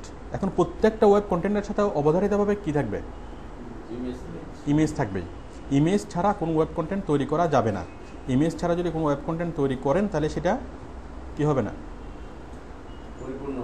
সেটা ভালো হবে না, পরিপূর্ণ হবে না, ঠিক আছে? এবং সেটা মানুষকে সেটা আকৃষ্ট করবে না। তো একটা ওয়েব কন্টেন্টের মধ্যে আমরা চাইলে একটা ছবি দিতে পারি অথবা চাইলে অনেকগুলো ছবি দিতে পারি, একাধিক ছবি দিতে পারি। সেটা লেখার বিষয়বস্তু যেটাকে সাপোর্ট করে, যেটাকে কি বিষয়বস্তু যতটুকু চাই ওটুকু ইমেজ আমাদেরকে দিতে হবে। বড় ইমেজ দিবেন নাকি ছোটো ইমেজ দিবেন, একটা দিবেন নাকি 10টা দিবেন, ওইটা আপনার উপর ডিপেন্ড করবে। বাট যেন ইমেজ দেওয়ার উদ্দেশ্য কি? মানুষ যেন খুব সহজেই কী করতে পারে, আপনার লেখাটা বুঝতে পারে এবং আপনার লেখাটা উপভোগ্য হয়। এখানে দেখুন আমি এখানে যতগুলা আসছে, আমি এখন দেখবো যে এগুলোর বিকল্প এই ইমেজগুলো যে লাগছে, এই ফেসবুকের এই পেপারের নিউজটা যে তৈরি করছে সে নিজে মাছ ভাজি করে ছবিগুলো তুলছে, কি করছে? সে নেট থেকে কালেকশন করছে। আমরাও কালেকশন করি। আসেন কই মাছ, মানে কই মাছের গঙ্গা যমুনা, মানে কই মাছ নিয়ে কোনো একটা লেখা লাগছে, একটা কই মাছের ছবি দেওয়ার দরকার ছিল। দেখি আমরা আরও কী ছবি পেতে পারি। আমরা যাব image.google.com, ছবি কালেকশনের জন্য আমরা যাব গুগল ইমেজে। আচ্ছা, আমরা কীভাবে লিখব এখানে? আমরা কই ফিশ ফ্রাই এখন এইটা কৈফিশ বললে এখানে কি এই যে আসছে আসছে না কৈফিশ ফ্রাই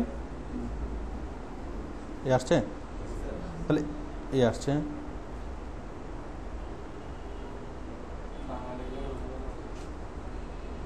এই যে আসছে কারণ আমরা অতগুলো কৈফিশ দেবো না, আমরা একটা কৈফিশ দেবো। তা আমি আগে লিখে দিই বিগ।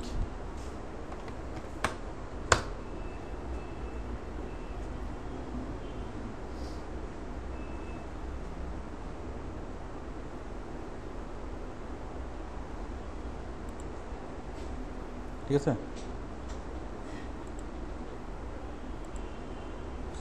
আমরা যদি বাংলায় যদি লিখি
এটা এটা বাংলা একটু ডিস্টার্ব করে।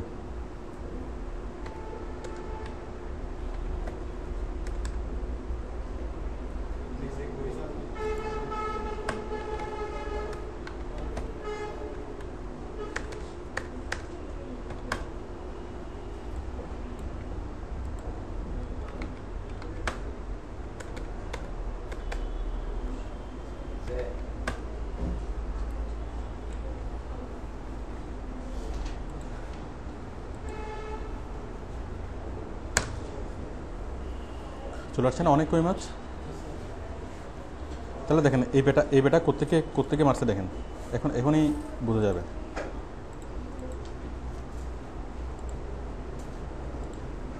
এ কোত্থেকে মারছে,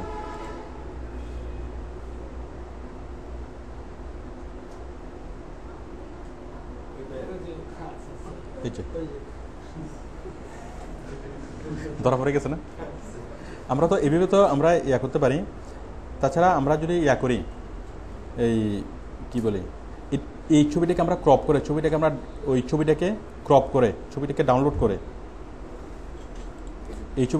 করে আমরা এই ছবি দিয়ে যদি সার্চ করি, ওই সার্চ বাই ইমেজ আমি একটু আগে যেটা দেখিয়েছি, তাও সরাসরি লিঙ্কটা পেয়ে যাব না। আচ্ছা, তাহলে সে যে ইমেজ দিছে আমরা যদি করতাম আমরা তার চেয়ে ভালো ইমেজ দিতাম, যেমন এটা তার চেয়ে বড় ইমেজ, তাই না? এটা তার চেয়ে বড়, আরও অনেক অনেক ভালো ভালো কৈমাসের ছবি আমরা দিতে পারতাম। সে যেটা দিয়েছে সেটা ফকিরের কৈমাস।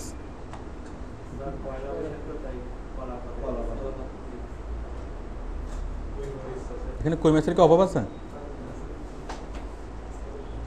আচ্ছা, এরপরে দেখেন যে টক মিষ্টি ঝাল রুই মাছ, এটা তো বোঝা যাচ্ছে না রুই মাছ। তেলাপিয়া মুচে ভাজি, পাঙ্গাস মাছের কালিয়া, অন্যরকম পান্থা, বেলে মাছের ঝুড়ি, দই ভাত। তাহলে আমরা যেভাবেই চাই না কেন, তাহলে আমরা পারবো না। তাহলে আমরা বাংলায় লিখে সার্চ করলে পাবো, ইংরেজিতে লিখে সার্চ করলে পাবো, আমরা আমাদের এক্সপেক্টেড কি ইয়াটা পাবো। তাহলে আমরা ইমেজ কালেকশন করার জন্য আমরা যাবো কোথায়? Mainly Google ইমেজে।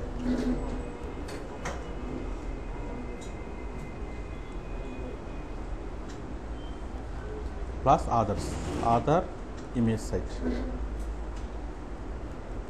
এখন গুগল ইমেজ তো একটা সাইট, গুগল ইমেজ ছাড়া আরও কি আছে আমরা ছবি কালেকশন করার জন্য? এটা ভালো কে বলতে পারবে?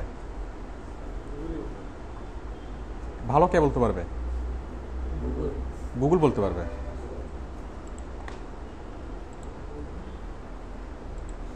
আমরা যদি গুগলে সার্চ করি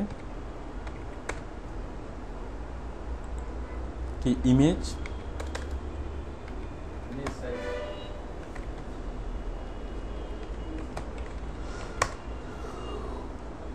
আপনি অনেকগুলো পাবেন,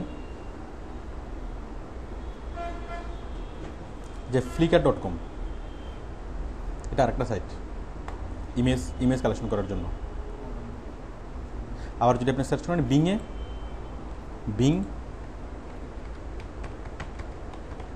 আপনি এখান থেকে অনেক ভালো ইমেজ কালেকশন করতে পারবেন। বিংয়ে সার্চ করলে যে কোনো ধরনের ইমেজ আপনাকে এনে দিবে। যে বিংয়ে যাব, ইমেজে যাব,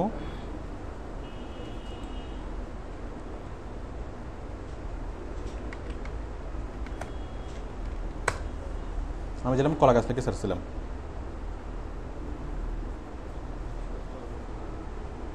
অনেক অনেক কলা গাছ চলে আসছে না?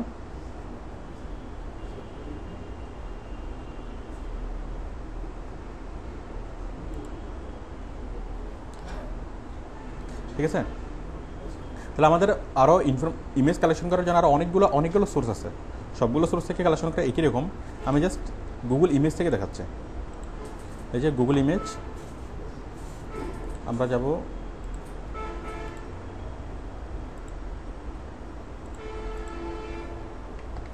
image.google.com, এখান থেকে কি করব, আমরা যে বিষয় নিয়ে আমরা ইমেজ কালেকশন করব সেটা লিখে আমরা সার্চ করব। কোনো মানুষের নাম লিখলে সার্চগুলো চলে আসবে। সেটা বিখ্যাত মানুষ হোক অথবা কি বিখ্যাত মানুষ না হোক, ইভেন আপনি যদি আপনার নাম লিখে সার্চ করেন তাও চলে আসবে। ঠিক আছে,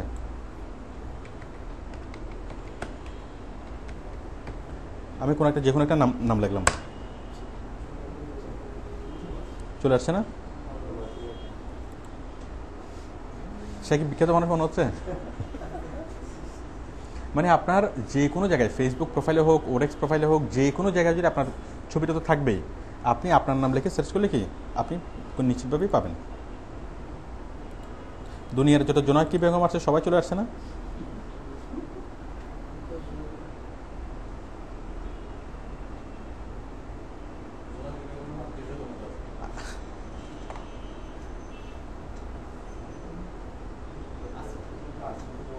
হ্যাঁ,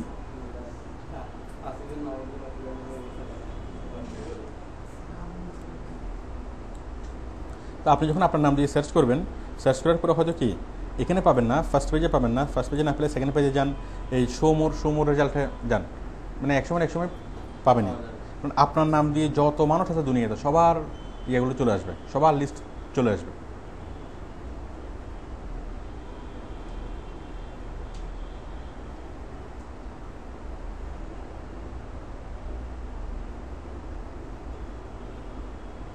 এই জোনাকি বেগমকে কোথায় পাওয়া গেছে?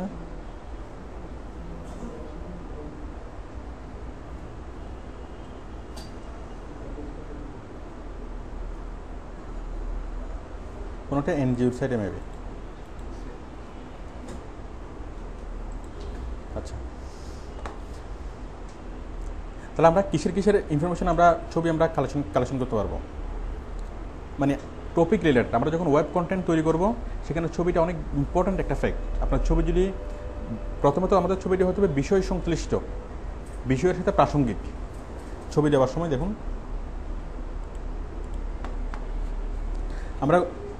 আমরা গুগল ইমেজ থেকে আমরা ছবিটা কালেকশন করব।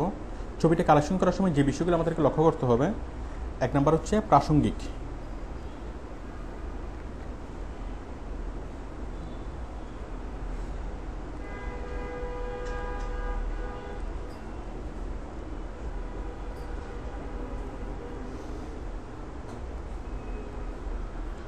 এরপর হলো কি ছবিটা হইতে হবে আকর্ষণীয়।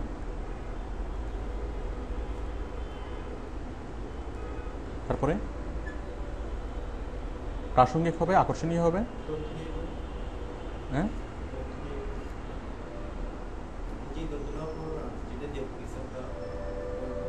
ওইটাই বিষয়বস্তুর সাথে প্রাসঙ্গিক, ওইটার মধ্যে চলে আসে।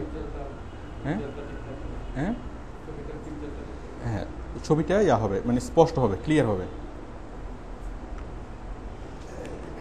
ছবিটা খুবই খুবই ক্লিয়ার হবে, ছবিটা বড় হবে। তারপর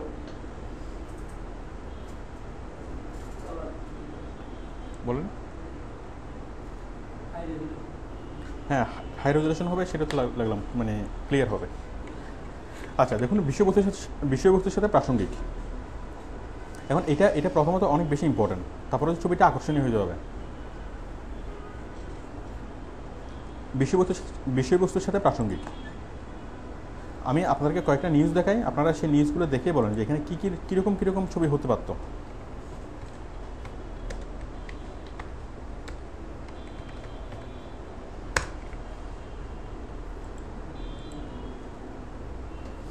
গৌরবের জয়ে ফুরুলো অপেক্ষা, এখানে যে ছবিটা দিচ্ছে, এই ছবিটার পরিবর্তে আর কী কী ছবি দেওয়া যেত, কী কী ছবি দিলে জিনিসটা এক্সপ্লেন করা যেত আরো ভালো হবে। হ্যাঁ, সবাই মিলে আনন্দ করতেছে। এখানে এই ছবিটা দেখিয়ে আসলে আমার মনে হয় এই ছবিটা খুব একটা ভালো হয়নি, কারণ এই ছবিটাতে কি বেটিং করতেছে এখনো, বাট জয় হয়েছে সেটা কোনো চিহ্ন নেই।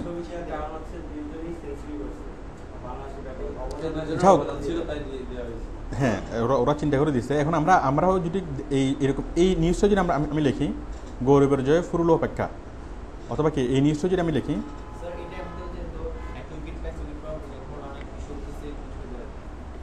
হুম হুম,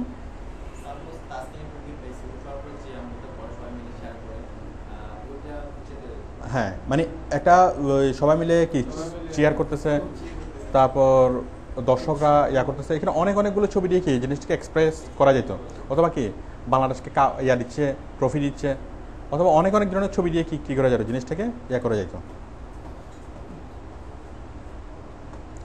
তো আমরা যদি গুগলে যদি সার্চ করি, আমরা আরও অনেক ধরনের ছবি পাবো না? দেখি আমরা এই এটাকে দেওয়ার জন্য আমি গুগলে ছবি সার্চ করি।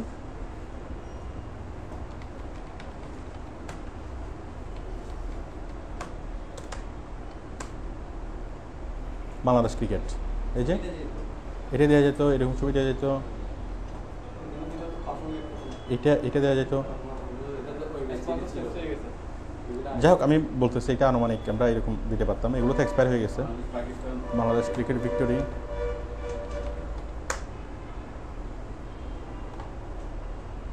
ঠিক আছে। এটা যদি একটা কারেন্ট নিউজ, চলমান নিউজ, সুতরাং চলমান নিউজের সাথে পুরনো ছবি দিলে হয় না, চলমান নিউজের সাথে ওই ছবি দিতে হয়। আচ্ছা আচ্ছা, এটা বাদ দেন, আমরা আরেকটা জিনিস দেখাই, মনে করুন জীবনযাপন।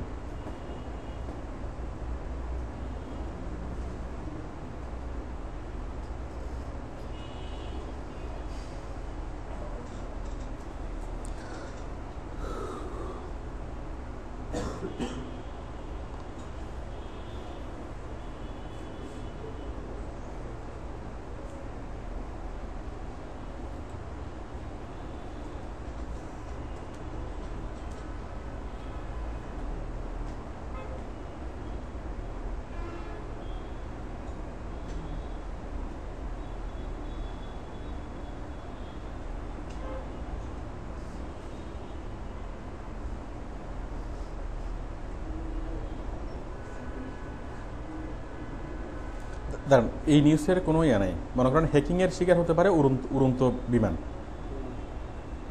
এটার কোনো ইয়া দেওয়া হয় নাই। বলেন এটার মাত্র কীরকম ছবি হতে পারে? এটা নিউজ, ঠিক আছে, এই নিউজটা পড়লে আমরা আরও ভালোভাবে ইয়া করতে পারবো না? আচ্ছা, এখন হ্যাকিংয়ের শিকার হতে পারতো উড়ন্ত বিমান, একটা বিমান উঠতেছে, এমন সময় কি ওই হ্যাকিং করে সেই বিমানটাকে ক্র্যাশ করে দিতে পারে। বলেন কীরকম ছবি হতে পারে? একটা বিমান উঠতেছে, সেটা সেন্সটা পুরোপুরি আসবে না। একটা বিমান উঠতেছে, মনে হবে যে কি কোনো একটা ওই বিমান কোম্পানির অ্যাড, অথবা কোনো একটা বিমান কোম্পানি নিয়ে কোনো লেখা, বিমান নিয়ে কোনো একটা লেখা, ওই ছবিটা দেখে কী হতে হবে, ছবির যে বিষয়বস্তু, ছবির যে ভাব, সেটা বুঝে ফেলতে হবে।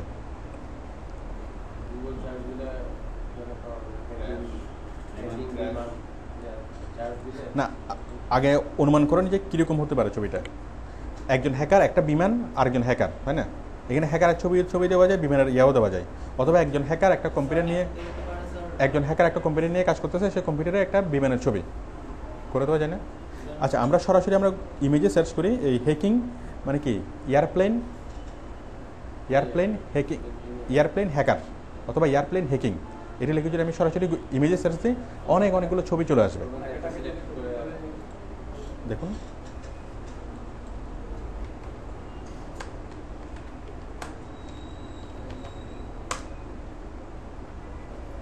Airplane hacking,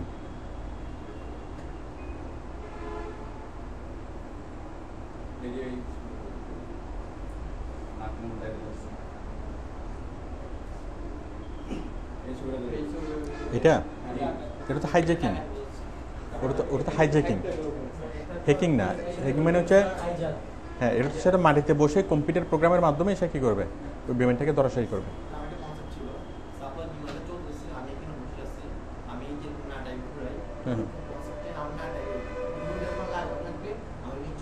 right right.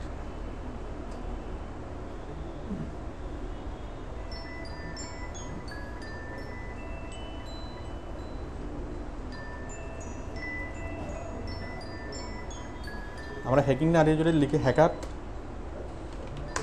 আমরা একটা দিয়ে যদি না পাই তাহলে কিওয়ার্ড চেঞ্জ করে করে দেখলে আমরা পাবো।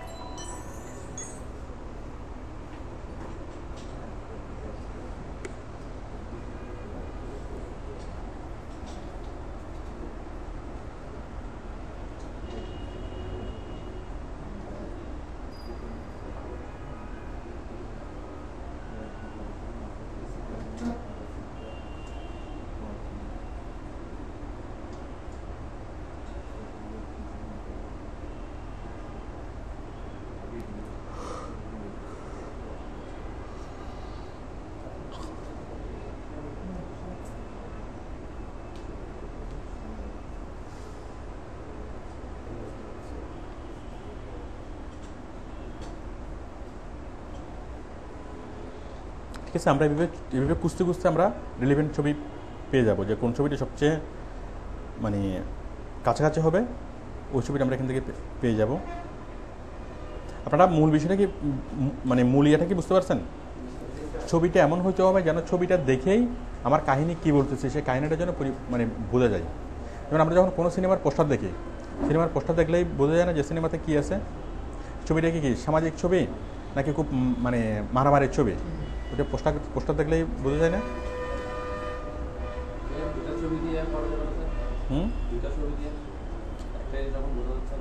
দুটো ছবি আমরা কম্বিনেশন করব, ঠিক আছে। আমরা হ্যাকারের ছবি নিয়ে আসবো, এয়ারপ্লেনের ছবি নিয়ে আসবো, উপরে একটা হ্যাকার, এই ধরুন আমরা এই হ্যাকারের ছবিটা নিয়ে আসলাম। আমরা ও দুটো ছবি কম্বিনেশন করবো, উপরে একটা দেবো একটা এয়ারপ্লেন আর নিচে দেবো কি এই হ্যাকারের ছবি, উপরে হচ্ছে এয়ারপ্লেনের ছবি।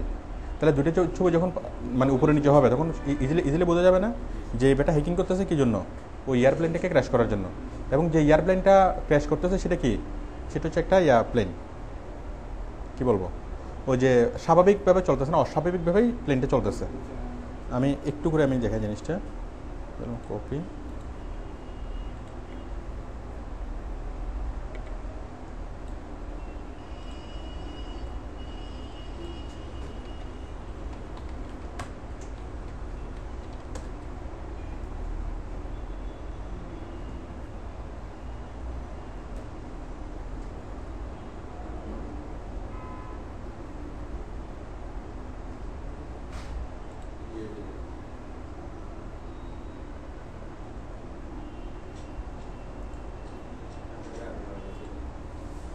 হ্যাঁ, ও হ্যাকিং করে আগুন লাগাই দিচ্ছে।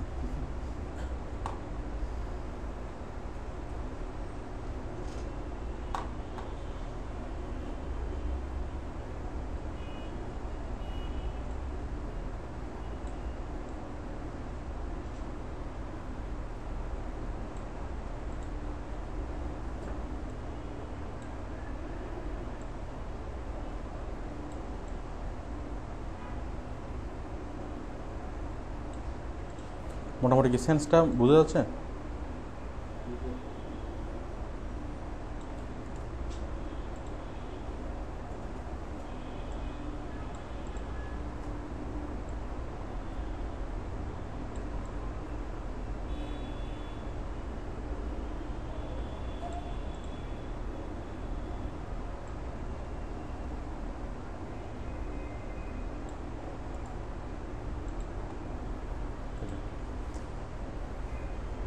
এটা বোঝা যাচ্ছে না? ঠিক আছে, তাহলে এই লেখাটার সাথে আমরা যে লেখাটা দিলাম, যে লেখাটা আমরা একটু আগে পড়লাম, হ্যাকিংয়ের শিকার হতে পারে উড়ন্ত বিমান। দেখেন এটা কেমন লাগে দেখেন।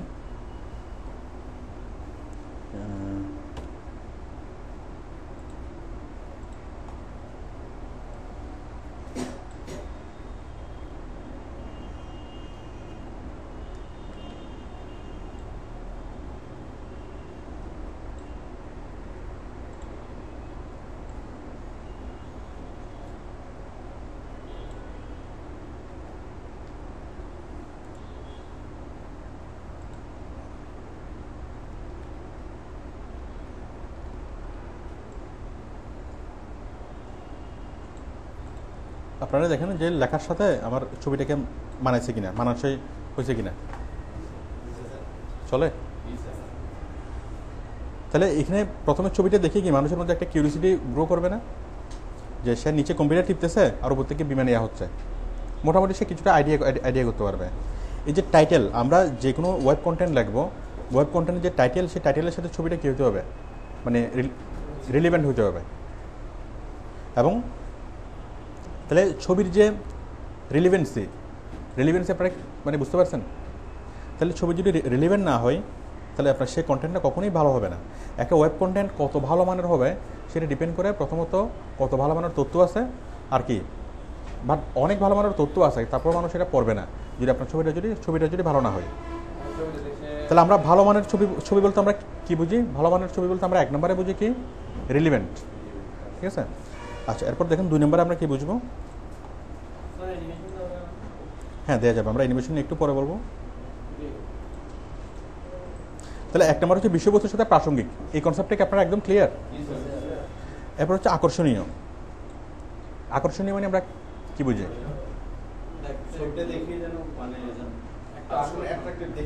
দেখে ওই ছবিটা, হ্যাঁ আমি বলি ছবিটা দেখার পর যেন সে কি করতে পারে, ওইটার আকর্ষণ সে এড়াতে না পারে। সে যে জিনিসটা দেখতে চাচ্ছে ওটার জন্য সে কি ওই নিউজটা না পড়ে যেন সে কি থাকতে না পারে। ঠিক আছে, মনে করেন সাকিব খানের একটা ছবি, সাকিব খানের একটা ছবি দেওয়া হলে সাকিব খান খুব শর্টটাই পরে শুটকুট করে কি সুন্দর করে একটা পোজ দিছে, তাহলে এই ছবি কি মানুষকে খুব বেশি অ্যাট্রাক্ট করবে না। আচ্ছা আরেকটা ছবি দিলেও তো এটা তো স্বাভাবিক, এটা হচ্ছে তার স্বাভাবিক অবস্থা, তাই না? বাট যদি তার একটা অস্বাভাবিক ছবি দেওয়া হয়, যে তাকে এমনভাবে মারছে যে সে চোখ খুলতে পারতেছে না, মানে গণতলাই, ঠিক আছে, তখন ওই ছবিটা দেখে মানুষের কিউরিয়াসিটি গ্রো হবে না? আচ্ছা ওকে এভাবে মারলো কেন, ঘটনা কি? তখন মানুষ একটু হলে পড়ে দেখবে না? আপনারা আকর্ষণীয় বুঝতে পারছেন? তাহলে ছবিটা হবে 1 নম্বর অ্যাট্রাকটিভ, 2 নম্বর হবে কি আকর্ষণীয়। এমন আকর্ষণীয় ছবি যে ছবির অ্যাট্রাকশন মানুষ এড়াইতে না পারে। আমি কি বুঝতে পারছি?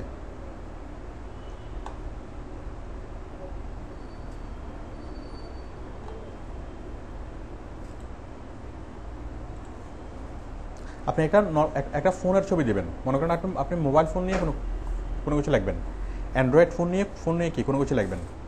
তো অ্যান্ড্রয়েড ফোন নিয়ে কোনো কিছু লিখলে কীভাবে লেখা যায়? আপনি যদি খুব সুন্দর একটা অ্যান্ড্রয়েডের ছবি দেন, সেটা কি খুব বেশি ইয়া হবে? ওর হচ্ছে স্বাভাবিক অবস্থা, তাই না? তাহলে কীরকম হতে পারে? ধরুন আমি লিখলাম যে অ্যান্ড্রয়েড ফোন আর ভাইরাস। সিম্পলি আমার সাথে আপনারা একটা ইয়া করেন, যে আমি একটা লেখা লিখবো যে অ্যান্ড্রয়েড ফোনের ভাইরাস নিয়ে আমি একটা আর্টিকেল লিখবো, একটা ওয়েব কন্টেন্ট লিখবো, যে অ্যান্ড্রয়েড ফোনের ভাইরাস থেকে কীভাবে এসকেপ পাবেন, কীভাবে লেখা যায়, ছবিটা কীরকম হতে পারে?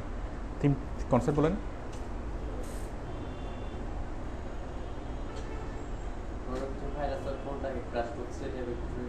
ওটা তো স্বাভাবিক বিষয়। আপনি যদি দেন যে একটা পোকা, শক্ত সামত একটা পোকা ইয়াটাকে কি মোবাইলটাকে খেয়ে ফেলতেছে, খেতে খেতে অর্ধেক খেয়ে ফেলছে, এরকম হলে জিনিসটা মানে আকর্ষণীয় হয় না? ফোল্ডার মুছে যাচ্ছে, ফোল্ডার ক্রাশ করতেছে, ওটা তো স্বাভাবিক বিষয়, তাই না? ওটা তো ওইভাবে দেখানো যাবে না। বাট একটা পোকা ফোনটাকে কি, এটা হচ্ছে আইকনিক পিকচার, একটা পোকা মোবাইলটাকে খেয়ে ফেলতেছে, ওই জিনিসটা অনেক আকর্ষণীয় হবে না? দেখি আমরা ওরকম ছবি পাই কিনা। আমার টাইটেলটা হলো কি অ্যান্ড্রয়েড ফোনের ভাইরাস। তাহলে দেখেন আমি যদি সরাসরি গুগল ইমেজে যদি সার্চ করি,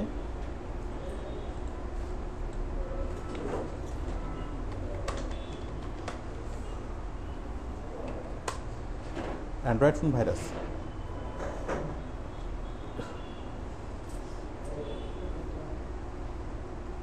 এটাও হতে পারে, বাট এটা আমাদের মন মতো হয়নি। তাহলে আপনি কনসেপ্টগুলো এখান থেকেও পেতে পারেন, বাট কনসেপ্ট এখান থেকে না পাইলেও কি আপনি নিজ থেকেও, এখন আমি যেরকম কনসেপ্ট চাচ্ছিলাম সেটা এখানে পাচ্ছি না, তাই না? তাহলে আমি এবার কী করি, এবার কিওয়ার্ডটা চেঞ্জ করি, বলেন কিওয়ার্ডটা চেঞ্জ করে কী লিখবো? পোকা ফোনকে খেয়ে ফেলতেছে, worm eating iPhone, Android phone.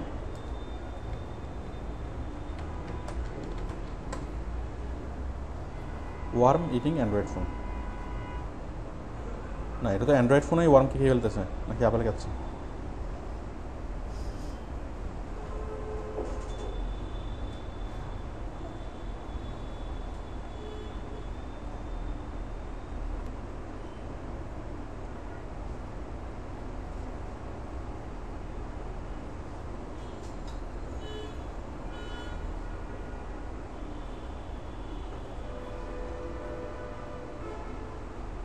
তাহলে আমরা একটা ছবি যখন পাচ্ছি না, আমরা দুটো ছবি আমরা জোড়া দিতে পারবো।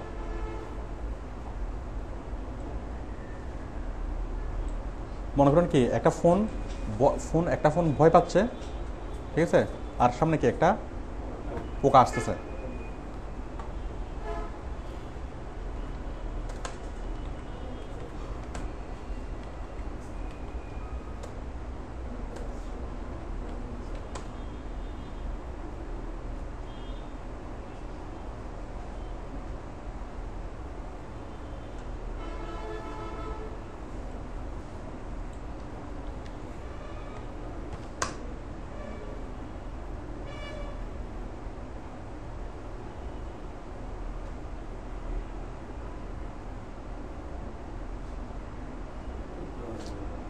বুঝতে পারছেন? আমি চাচ্ছি একটা ভয় পাওয়া মোবাইল, মানে যে মোবাইলটা কি ভয় পাচ্ছে।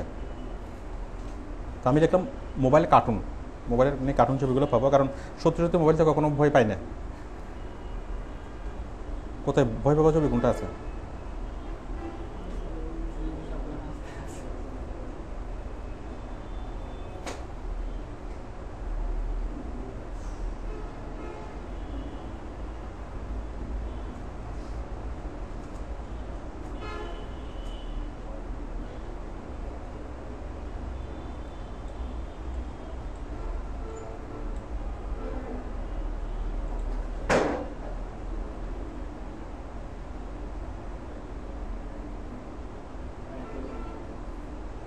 যাক আমরা এটাই নিই।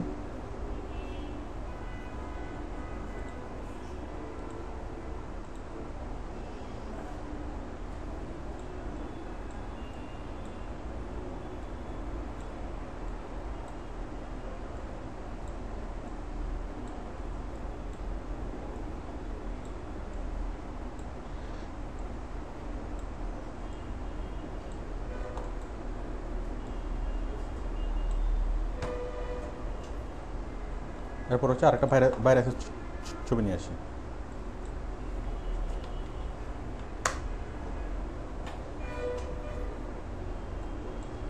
Computer virus, cartoon.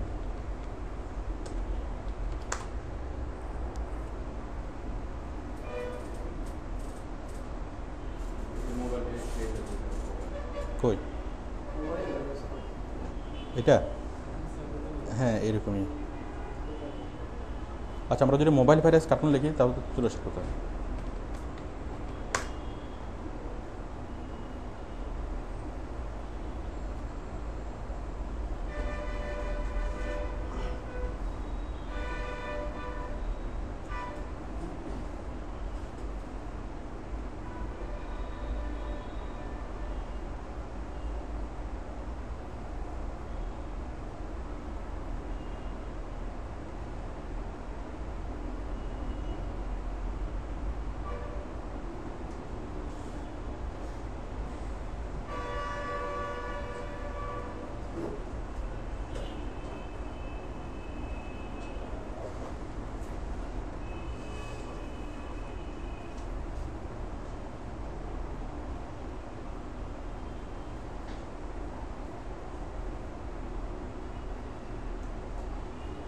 যাক, আপনারা আশা করি আমার থিমটা বুঝতে পারছেন।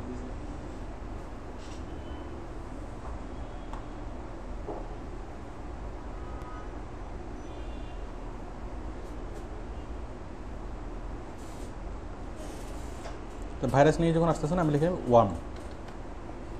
Worm cartoon. ওয়ার্ম মানে পোকা।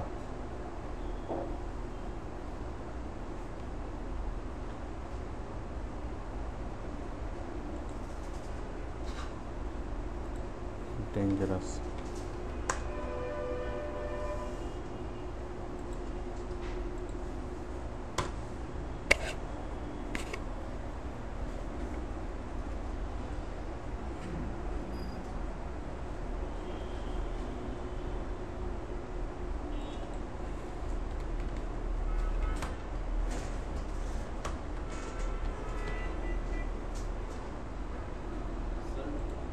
হুম,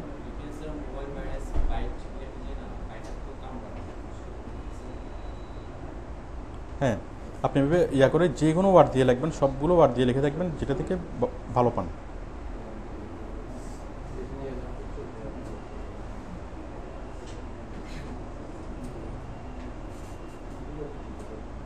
এটা খুব ভালো একটা ছবি না, যে ভাইরাসের সাথে যুদ্ধ করা, কম্পিউটার ভাইরাসের সাথে যুদ্ধ করতেছে।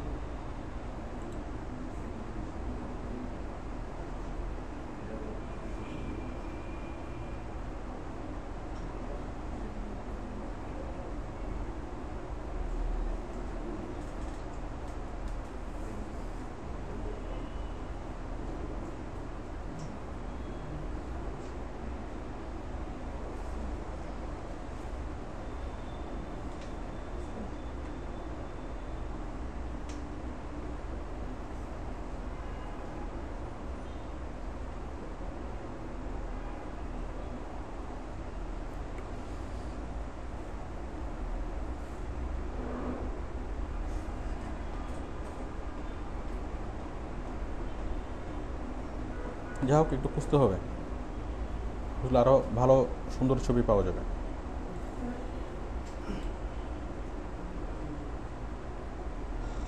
তাহলে যে কোনো একটা টপিক নিয়ে যদি কোনো একটা ছবি না পান, সেটা মনে করার দরকার নাই যে ছবিটা নাই।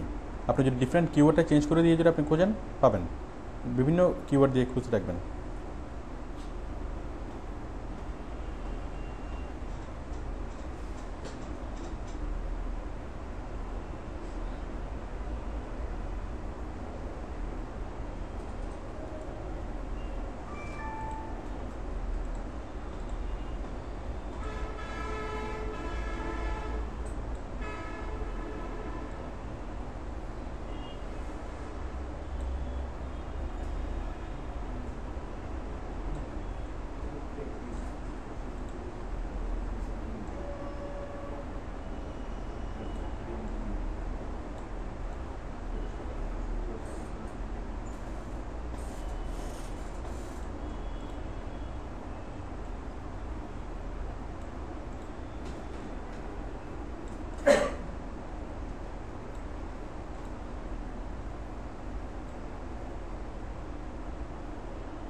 আমরা যদি নিজে যদি একটা হেডিং লিখি, বাইরে আসতে আস্তে আস্তে মোবাইলটা মানে ভয় পাচ্ছে।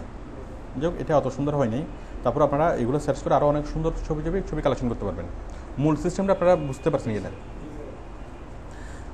আচ্ছা দেখুন, তাহলে আমরা এগুলো কালেকশন করতে পারবো। এখন ছবি কালেকশন করার জন্য আপনি কিসের ছবি কালেকশন করতে পারবেন? যে কোনো মানুষের। আচ্ছা, কীভাবে আমি একটু দেখাই। আপনি মাশরুম নিয়ে মনে করেন ছবি কালেকশন করবেন। আপনি ওই যেটা নিয়ে লিখবেন, যেটা নিয়ে ছবি কালেকশন করবেন, সেটা নিয়ে যদি আপনি সরাসরি লেখেন, তাহলে কি আসবে? সরাসরি যদি লেখেন তাহলে কি সরাসরি ছবিগুলো আসবে, মানে নর্মাল ছবি। তাহলে আমরা যেটাতে লিখে আমরা সার্চ করতে পারবো।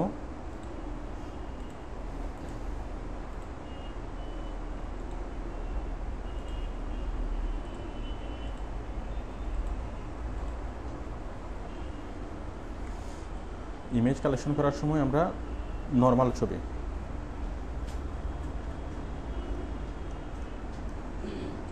নর্মাল পিকচার, তারপর আমরা স্কেচ, তারপর আর্ট,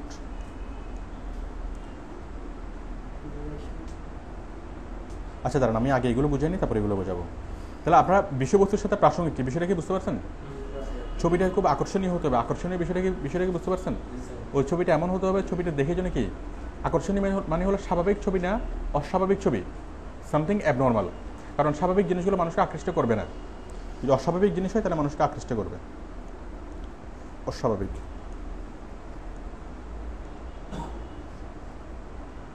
তারপর হচ্ছে কি ক্লিয়ার হবে ছবিটা। এখন ছবিটা কালেকশন করার সময় আমরা যেটা লক্ষ্য রাখবো, এই যে এই ছবিটা আমি কালেকশন করব, তাহলে কালেকশন করার সময় দেখেন এখানে রেজলিউশন দেওয়া আছে। ছবিটার রেজলিউশন হলো 2592, কি লম্বাই হলো 2592, আর উপরে নিচে হলো কত 1944 পিক্সেল। কত পিক্সেল সেটা ছবিতে দেওয়া থাকবে, যার ফলে ছবিটা আপনি ডাউনলোড করার আগেই আপনি বুঝতে পারবেন যে ছবিটা কত বড় হবে। ছবিটা অনেক বড় হবে না? ছবিটা বড় ছবি এবং ছবিটা ভালো রেজলিউশনের ছবি। এটা 2500, এই ছবিটা 1700, এই ছবিটা 2500, এই ছবিটা মাত্র 317। তার মানে এই ছবিটা কি বড় ছবি নাকি ছোট ছবি? ছোট ছবি। ছবিটা যদি আমরা কপি করি তখন আমরা দেখবো ছবিটা ছোট। দেখেন আমি যদি ছবিটাকে এই যে কপি করি,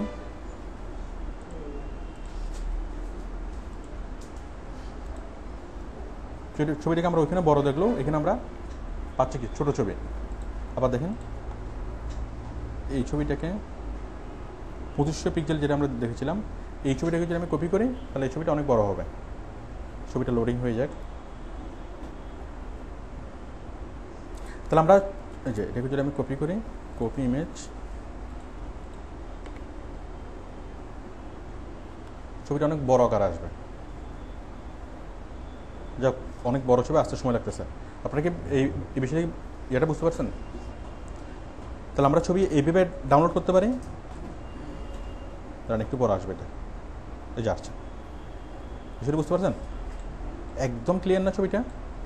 তারপরে এটা হচ্ছে 2500 পিক্সেল, আর ওটা কি 300 পিক্সেল। তো বড় ছবি এবং ছোট ছবির মধ্যে পার্থক্য বুঝতে পারছেন?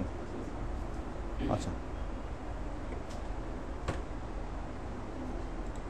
তাহলে আমরা ছবি কালেকশন করার সময় দেখবো যে ছবিটার পিক্সেল বড় কিনা, পিক্সেল ভালো কিনা। আর ছবি কালেকশন করার জন্য আমরা দুইভাবে করতে পারি। এখান থেকে জাস্ট আমরা কপি ইমেজ দিয়ে পেইন্টে গিয়ে আমরা পেস্ট করতে পারি, এটা একভাবে কালেকশন করতে পারি। অথবা এখান থেকে রাইট বাটনে ক্লিক করে সেভ ইমেজেস দিয়ে কোথায় আমি যেখানে সেভ করব পিকচারে দিলাম, যে কোনো একটা জায়গায় দিলাম, দিয়ে কি সেভ হয়ে গেল না? তাহলে আমরা ছবি ডাউনলোড করতে পারি দুইভাবে, একটা হচ্ছে কপি করে, আর একটা হচ্ছে কি সরাসরি ডাউনলোড দিয়ে। রাইট বাটনে ক্লিক করে সেভ ইমেজেস দেবো, যে লোকেশনে রাখবো সেই লোকেশনটা সিলেক্ট করবো, সিলেক্ট করে সেভ, আমাদের ছবিটা সেভ হয়ে যাবে।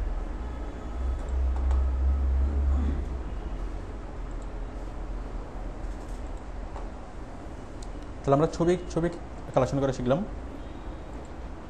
এখন দেখেন এই ছবিগুলো কালেকশন করার জন্য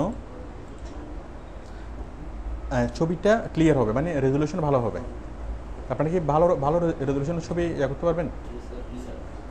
আচ্ছা, এখন নর্মাল পিকচার দেখুন, normal picture, sketch picture, art picture, এরপর কার্টুন পিকচার,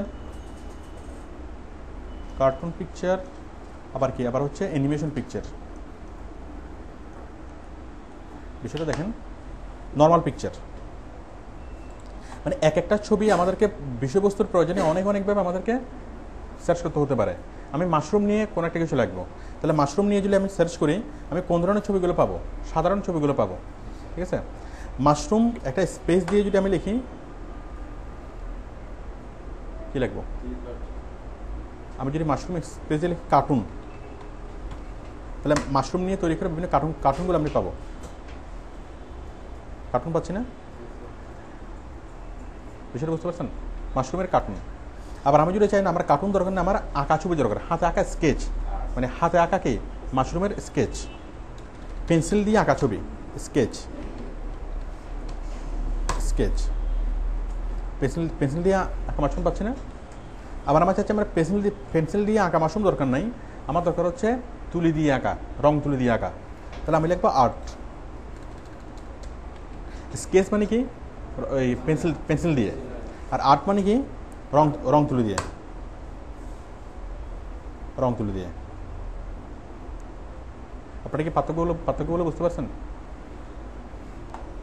তাহলে আমি যে কোনো একটা বিষয়ের ছবি যখন আমি কালেকশন করব, আমি সেই ছবিটা কয়েকটা ফরম্যাটে আমি কালেকশন করতে পারি। একটা হলো নর্মাল পিকচার, স্কেচ মানে পেন্সিল দিয়ে আঁকা ছবি, আর্ট, কার্টুন, অ্যানিমেশন। আবার অ্যানিমেশন আমি যে মাশরুমটা চাচ্ছি সেই মাশরুমটা কী হবে, আমি কোনো একটা ওয়েবসাইটে সেটাকে পাবলিশ করব, ওয়েবসাইটটা খুললে সেই মাশরুমটা কি নাড়াচাড়া করবে, ভাইব্রেট করবে, মানে মাশরুমটা কথা বলবে। তো দেখুন এরকম কথা বলা মাশরুম করার জন্য আমরা কী পাবো, মাশরুম স্পেস অ্যানিমেশন। তাহলে আমি এমন মাশরুমগুলো পাবো যে মাশরুমগুলো কথা বলবে। কই কথা বলো না কেন?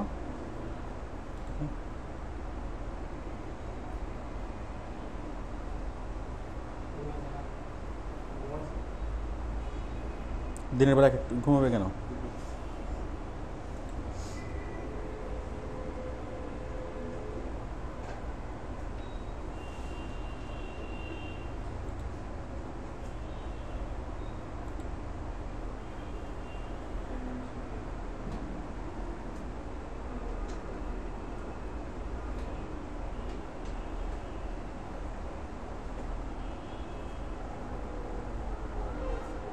মাশরুম কি কথা বলে?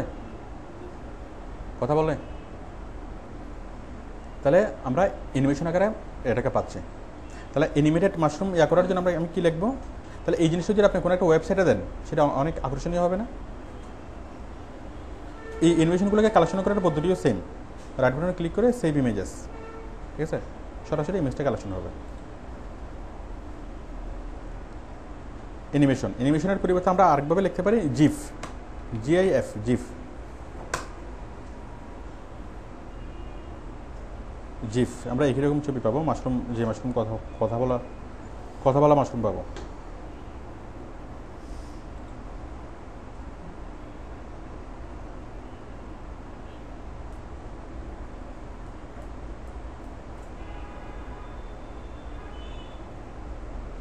কি মাশরুম কথা বলে?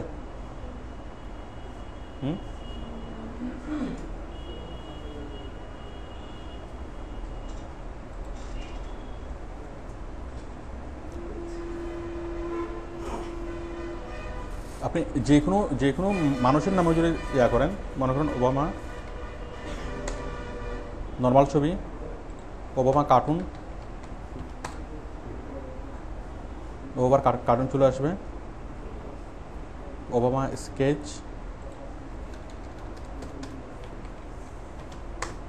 ওবামার স্কেচ চলে আসবে, ওবামা আর্ট চলে আসবে।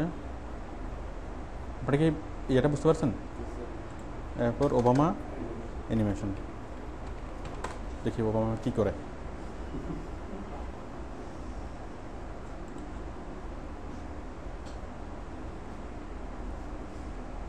কথা বলে? কথা বলে? আমি আজকে একটুকু দেখালাম, আমরা নেক্সট ক্লাস আমরা এখান থেকে শুরু করব। আপনারা ইনফরমেশন কালেকশনটা মোটামুটি বিষয়টা কি বুঝতে পারতেছেন? বিষয়টা যে অনেক ডিপ, অনেক গভীর, একটুকু বুঝতে পারতেছেন? হ্যাঁ বলেন।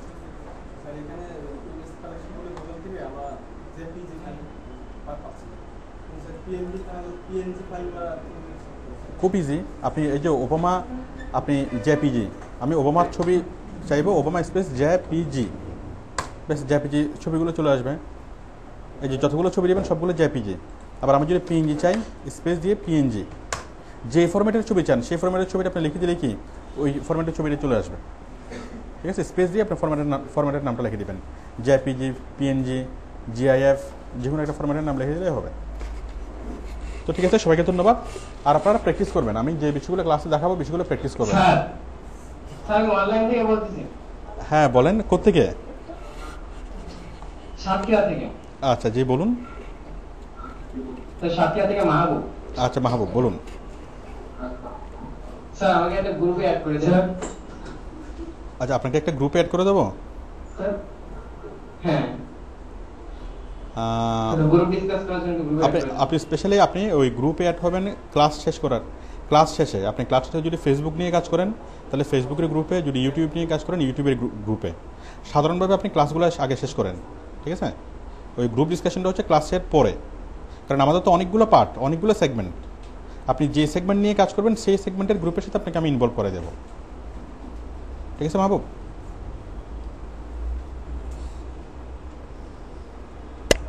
হ্যাঁ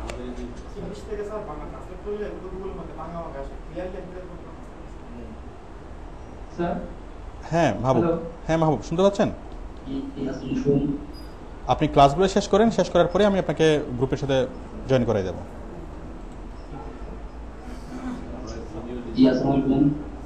ওয়ালাইকুম সালাম। বলছি ঢাকা থেকে। জি বলুন সাজ্জাদ। হ্যালো। আমি অ্যাকচুয়ালি জানতে চাচ্ছি, আমি প্রায় 2 মাস শেষ আর কি, আমি কোর্স মোটামুটি কমপ্লিট আর কি। আচ্ছা এখন স্যার আপনি তো স্যার অনলাইনে ক্লাস করেন, স্যার আপনার সাথে স্যার ইন্ডিভিজুয়ালি কোনো কথাই হয় না আমাদের, যারা আমরা অনলাইনে ক্লাস করি। ইন্ডিভিজুয়ালি আমার নাম্বারটা নেন অফিস থেকে, আমার সাথে সরাসরি কথা বলেন, আমাকে সরাসরি ফোন করেন। অফিসে আপনি বললে আপনাকে ফোন নাম্বার দেবে, ঠিক আছে?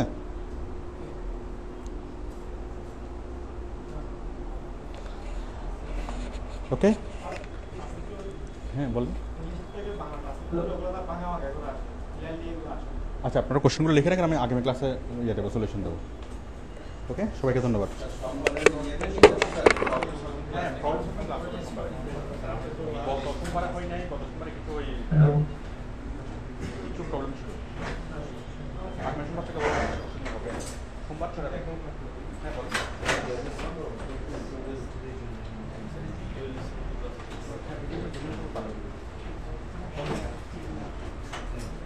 Hello sir.